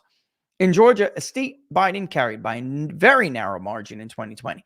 Registered voters say they prefer Trump 49 to 44 for the presidency in a 2-way hypothetical. And by the way, freaking Kennedy is not getting on the ballot in Georgia. I'd be stunned, even though they got Robert backing him. And Robert's smart dude. Last independent to get on the ballot in Georgia was Ross Perot. If they were able to get him on the ballot in Georgia, it would be a significant historic achievement. Arizona, too, is very difficult. But Georgia is like where independent presidential candidates go to die. In Michigan, which Biden won by a wider margin, Trump has 50%. What the hell? Get out of here. Trump is 50% to Biden's 40%, with 10% saying they wouldn't support either candidate, even after being asked which way they lean. In both Michigan and Georgia, the share of voters who say they wouldn't support either candidate is least as large as the margin between Biden and Trump. The two most, it doesn't, I mean, you can make, that's their way. Let me explain something. They had to throw that in there because Trump is at 50% and they're trying to spin. You would have probably found that to be the case too in some of the polls against Romney and Obama. People weren't very thrilled with those choices, and 4 million people in the northern part of the country, I mean, especially in the Rust Belt North states, did not vote. But it didn't take away anything from the fact that Obama was at 50 in many of those areas, and he beat him easily. They're scrambling for something to say here, because Trump is either at or just below, a hair below 50%, which they know is statistically significant. The two most recent occupants of the White House appear to be the most likely nominees for their respective party in next year's presidential election, with Biden's primary challengers largely lacking traction in polling on the Democrats' preference, and Trump well ahead of his GOP rivals in nearly all polling, including these surveys, on the nomination race. Trump's margin over Biden in the hypothetical matchup is significantly boosted by voters who say they did not cast a ballot in 2020, with these voters breaking for Trump by 26 points in Georgia and 40 points in Michigan. Holy shit. Can I say that again? Because I wonder who said this. Oh, there must be something here in Michigan. Whoa. Look at that. Trump leads with voters who cast a ballot in 2020 by 3 points, 41.4 to 37.9. But that lead grows to 14 points among voters who did not cast a ballot in 2020. Rust Belt poll for life! You should be proud. You should be proud. We directed the conversation. We are directing the conversation. Everybody is starting to realize that everything we have been talking about for months is the significant conversation of this year's election. The Trump or bust voter, the new Trump voter, age, race, everything we have chose to highlight because we have come together. You have crowdfunded these polls. At least mostly anyway. Merry Christmas from Laura and I. You have crowdfunded these polls. You've trusted me to do them, to give you something that that was important and worth the time. What is worth focusing on? I did my best. I did my honest work. I delivered it to you. It's got circulated all throughout Politico, all throughout the ruling class, from Newsmax to Fox to Rav, everywhere, podcasts, X, locals, Truth. The former president tweeted it. The current president refuted it. Now, I mean, when that kind of crap happens, everybody has to poll and say, is this guy right? They all have to do it. Steve Kornacki has to do a segment on NBC saying, you know what? 70% of Trump's voters in Iowa are not movable. Dave Paleogas at Suffolk University has to say, you know what? If Trump's not the nominee, a very large percentage of the Republican vote is not going to vote.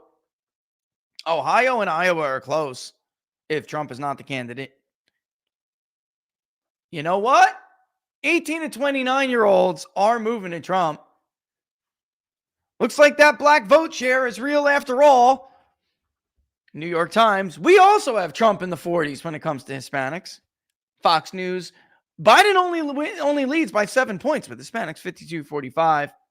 You think they would have volunteered this information? You all should be very proud of yourselves. And frankly, I'm honored that you trust me with this stuff. And also, Trump is holding his 2020 vote at a much higher level than Biden. And hell, Trump is holding his 2020 vote at a higher level than Obama held his 2008 vote. What do you think of that? So when you see all this stuff on Twitter and X, whatever, talking about what you hear, I'm just going to take my ball and go home. Okay. Trump's margin over Biden in the hypothetical matchup is significantly boosted by support from voters who did not cast a ballot in 2020. with these voters breaking in Trump's favor by 26 points in Georgia and 40 points in Michigan. Those who report having voted in 2020 say they broke for Biden over Trump in that election. But as of now, they tilt in Trump's favor for 24 in both states, while Biden holding on to fewer of his 2020 backers than Trump. You understand what they're saying? These people said, I voted for Joe Biden. I effed up. I'm now voting for Donald Trump. This is a big deal. This country doesn't change like this, folks. People don't like to admit they were wrong. People don't like, not in large numbers, they don't like to change their candidate.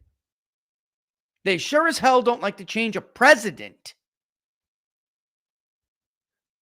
Those numbers hint at possible challenges for both candidates. These people are just unbelievable. It hints at a landslide, and you know it.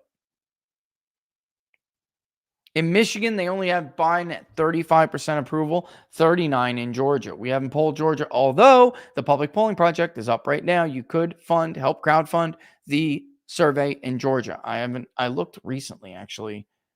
Let me see where we're at in Georgia. I don't want to take too much time here, but the national poll that's up, that was a national plus the Rust Belt poll, and then also we're going to use the Christmas poll one, all right? For whatever was left in the national. And I know, again, we didn't do it, but it's Christmas. It's hard economic times. Laura and I get that, and we want a poll, so we did it. But the Peach State poll was something that was specifically requested by some people. So, that one we're going to wait for. We're going to wait for that one to get funded. But I am interested in polling Georgia, and we'll see. It's just that I don't want to extend ourselves. I don't want to extend us beyond what we could do until the final days, because a lot of the criticism about what happened in 22 with our record specifically is total bullshit. It has to do with polls that are like April and July and August. We did not get to poll finals for everything like we wanted to. And that opened us up to criticism. It's unfair or not, doesn't matter. We were stupid enough to allow that to be the case. And we can't do that again. So we're just going to have to wait. All right. So in any event, that's a bad approval rating in the state of Michigan. What did we have? Biden approval. I know we have his approval rating somewhere. 18.4% strongly approved, 42.7% strongly disapproved. His combined approval in our poll was 40.2 to 56.9. They have him at 35 in Michigan. We had him at 40. And I'll tell you what, there was a national poll. Biden's approval rating was at 35 nationally. They have not released their national poll yet, and I don't know why. I don't know why they're putting out Michigan and Georgia, because I saw it. We know they polled. We know SSRS conducted a poll for CNN, and some of it was supposed to be released last week. It has not been released. Why? I do not know. But when they finally, I strongly suspect I know. If they do release it, check the field dates. You'll see what I'm talking about. They're holding a national poll for some reason. These grim numbers partially reflect softness among his base. About 1/4 of Democratic and Democratic-leaning registered voters in each state disapprove. That's not true. There is no party affiliation in Michigan, you schlubs. How are they registered Democrats? Self-identified. About 1/4 in each state disapprove of Biden. A little more than 4 in 10 say his policies have not helped the country's economy. Biden's campaign is working to sell voters on the success of his economic agenda, with a recently launched ad in Michigan focused on small businesses and the middle class. The poll also finds little consensus among voters in both states on America's handling on the Israeli-Hamas war, an issue that has caused a rift within the Democratic Party, with more progressive and younger voters pressing Biden to call for a ceasefire. Overall, 4 in 10 in each state say the U.S. is doing the right amount to help Israel, with about a third saying the U.S. is doing too much and roughly 1/4 too little.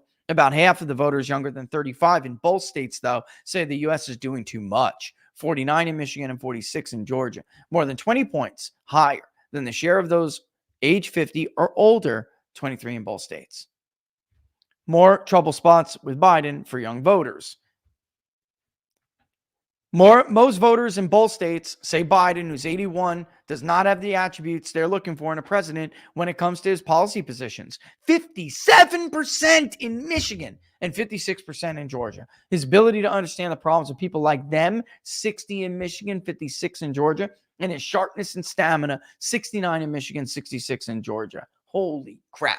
Fewer in each state say Trump, who's 77, falls short of their expectations for president on those same measures. But Trump fares worse than Biden on temperament. 57 in Michigan and 58 in Georgia.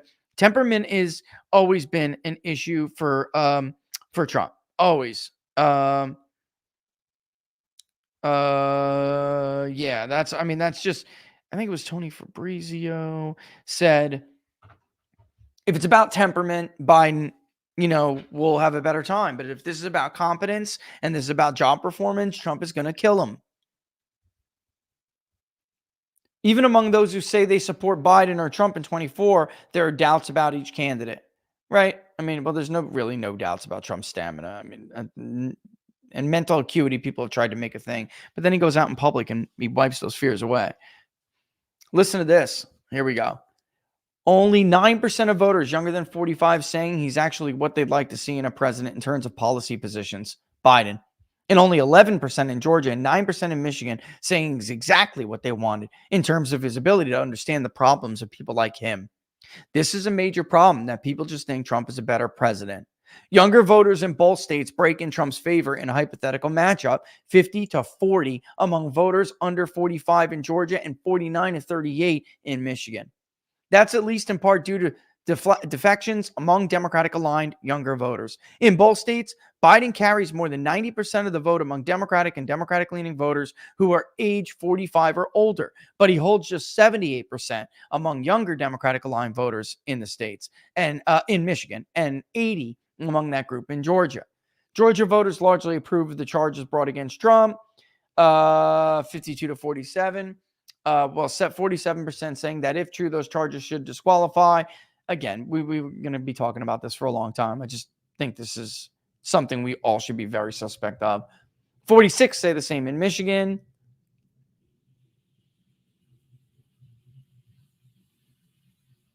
Sorry. It's almost 2. It's about my target. Republicans don't care. Haley in tight race for second place. What else? It's 2:00. It is what it is. They are going, you will see Hillary Clinton trotted out very soon in the coming days. She will play a larger role in Joe Biden's reelection effort. And Hillary Clinton's role is to scare the hell out of women, to make them care not about their own personal economic situation and the state of the country in general or the world in general, and instead try to tie Trump to Republicans when it comes to the abortion issue. And that's why Trump has been walking this line. He talks very differently about abortion.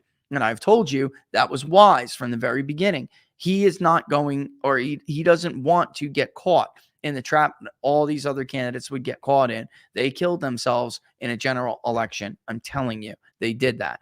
Until Republicans are better at articulating their position with abortion, and the extremists, or I wouldn't even say extremists, but the more purists in their parties don't have so much overwhelming power over that message, they're going to fall prey to this. And they're going to allow Democrats to use a wedge issue to distract them from the larger issues. And, that's just the way it is. Trump has been running a general election candidate for months because he saw this coming a mile away. And, he basically neutralized Hillary Clinton's attempt to do this against him in 2016 by just simply turning to her and saying, Hillary, you're the radical. You want to rip babies out of the womb at 9 months old. And the country recoiled from that, especially when they realized it's true. And the fact checkers tried, and she was like, fact checker, but it's true. So, that's the position he's trying to put himself in now. All right. So, and thank you for this, John. Thank you. What will happen to Never Trump Republican loser class, the Judas Cortus? They will, John. It's really almost over for them. As far as demographically speaking, they're not a growing group. They're on their way out. And even though they look like they're young on social media, middle-aged on social media, they're overwhelmingly old. And, time doesn't stop for any of us, my friend. You feel what I'm saying? Trump is replacing them. They're voting Democrat. Here's what I would say too, John. They're already voting Democrat. They've been voting Democrat for a while. They're full of crap. And they pretend like they were Trump supporters all through the Trump administration while they tried to stab him in the back any chance they can get. I'm telling you, you dig up Meghan McCain, you dig up Steve Deese's, ballot if it was possible. And I don't mean to pick on anybody. I'm just saying these are the ones with their own voices. And you will find that many of them did not vote for Donald Trump. You go find Mitt Romney's ballot. He voted for Joe Biden. Give me a break. So did Paul Ryan. All these people, they're full of crap. And the social media influencers, they're just chameleons. And if they feel like they need to change their stripes tomorrow in order to make sure that they can pay their bills, they're going to do so. You watch. That's why I said, watch the chameleons change their skin right in front of you. Right in front of you. And that includes anchors on Fox News. All right. You'll be kissing his butt before you know it. So, yep. Oh, crap, Eric. You were right, Eric. I forgot. You were right. Okay, before we go, let me just tell you before we forget about our other sponsor, our friends at Jam and Bean, who are running the greatest ad or the greatest promo for People's Pundit viewers and listeners right now. Perfect for the holiday season. They have incredible gift baskets and gift packages that you can give to a loved one or yourself if you need coffee to get through the day like I do. Right? Whether you are a K-Cup person because you're busy or you like freshly roasted and you will grind them yourself. That's the way I like them both ways. I just don't always have time. And their teas are also magnificent. So their gourmet popcorn, which I love, and their freeze-dried candy is dope. All right, so go to jamandbean.com, use the promo code TPP40 at checkout. Again, that's jamandbean.com. Use the promo code TPP40 at checkout, and that will get you 40% off on a new subscription you sign up to. Plus, every time it renews every month, you will still get 10% off. Jamandbean.com, promo code TPP40. And I say this all the time. I'm going to say it again. Don't ever let politicians try to take the credit for being the heroes during COVID. People, average, everyday people were the heroes of COVID. People like the owners of Jam and Bean were the heroes of COVID. They're the ones who resisted. They're the ones who stood up for liberties, rights, and the Constitution. They're the ones who stood up for their business, their family being essential. So don't let a politician ever try to take that from you. They did nothing. They sat around and licked their dirty little fingers, put it in the air to see which way the wind was blowing. And that includes everyone. Jamandbean.com, promo code TPP40. The pumpkin spice is amazing. The pumpkin spice popcorn. I wanted to try that on air, but I wanted it over the weekend, so I popped it open. Sorry. And I ate it. I ate most of it, and it was delicious. And I had the blueberry with vanilla, which I didn't think I was going to like that much because I'm not a fan of vanilla, not on things like that usually. And it was delicious. So my son was like, you got to try the pumpkin spice with vanilla. How do you think they get it creamy, Dad? Probably other people use pumpkin spice too, vanilla with pumpkin spice too. And I'll be damned. That popcorn was amazing. All right. So you guys know the ones I love. Creamy dill, the buffalo, blue cheese, the sour cream and chives. And they're very affordable compared to other gourmet popcorn. Very affordable. All right. Don't forget, if you like the video, share the video far and wide and subscribe. Even if you're on YouTube. And we'd very much appreciate it if you went over to Rumble, also subscribe and like the video. All of this really helps, and vice versa. If you're on YouTube, don't forget to hit the notification bell. That will let you know when we're going to go live. Rumble will just let you know, period, as will the best place to follow us, which is on Locals. peoplespundit.locals.com. peoplespundit.locals.com. I didn't have time to get to some of the suggestions from the Christmas poll, but that's okay because we're not running it until this weekend. All right. So we'll have time to go over it sometime this week. And there were some really good suggestions to what we should ask. And remember, the poll is still very much focused on politics too. So we're not going to make this huge survey with it. But every year we like to ask a couple of different things. And the live versus fake tree thing is super popular. Apparently, we're definitely putting that in there. Don't worry. And then how do you support it? Is it more about tradition for you, or do you celebrate it as the birth of Christ? Right. Also, stuff like that. And then I love the white lights versus colored lights, right? That was cool. And Laura had a color pattern one she put together too. And Laura said this: white lights versus colored lights, or both. I have a setting on my tree where I can do just the white, which I like myself best. And then once in a while, the kids are like, come on, Dad, put them all on. They like the colors too. So we'll put the everything, white and color. So Laura was right. The both option is needed. Love the Christmas song one. It's just that there are over 1 million different Christmas songs and versions of them. It's insane, right? And again, that public polling project, share it far and wide, guys. Contribute if you can. I know it's the holidays. We're very realistic over here, but do what you can. Appreciate. I did see some come in when we were talking before and very much appreciate that. Yeah, do what you can. Share with other like-minded people who want to see, want to be a part of something that's driving the conversation. We are discovering what is significant, and we are driving this conversation. We've been doing it all year. We're even forcing others to be more transparent and change their methodology if they have sucked. This is a presidential cycle. This is the big leagues now, right? It is harder to poll. It's different to poll, I would say. It's different to poll. It's harder to poll with someone like Trump. Has been anyway. Maybe it's not this time. Things are never the same. There's always their own unique characteristics when it comes to different polling cycles, different cycles in general, so it's always cool. But yep. So we'll see you on Wednesday, of course. Don't miss it. Noon Eastern Standard Time. Tomorrow I'll be on Poso and Charlie Kirk. Just keep your eyes peeled up. I'll push out when we are going to be on there. And stay safe, enjoy, spend some time with your families as much as you can. I know everyone's got work and everything that they got to do. I am myself trying to make sure that I block some time off, because the Christmas season, holiday season, whether you celebrate Hanukkah or you celebrate Christmas, it's not just the finale of it all. It's the lead up, the season. It's the season. It's the time you spend together leading up to those magical days that make the memories. So make sure you set some time apart for them. All right.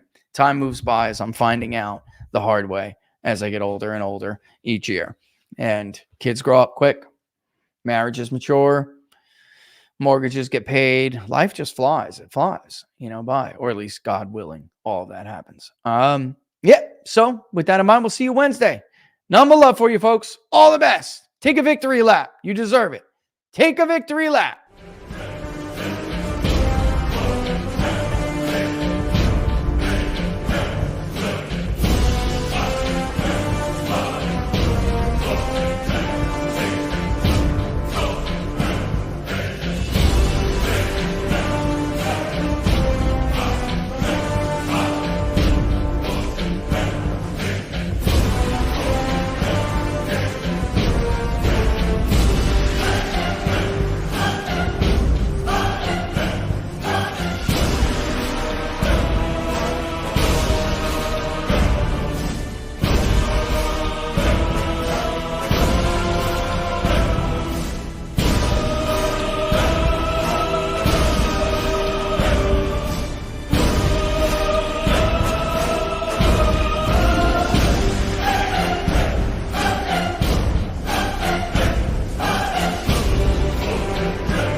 That's so killer, isn't it? See you all. Deuces.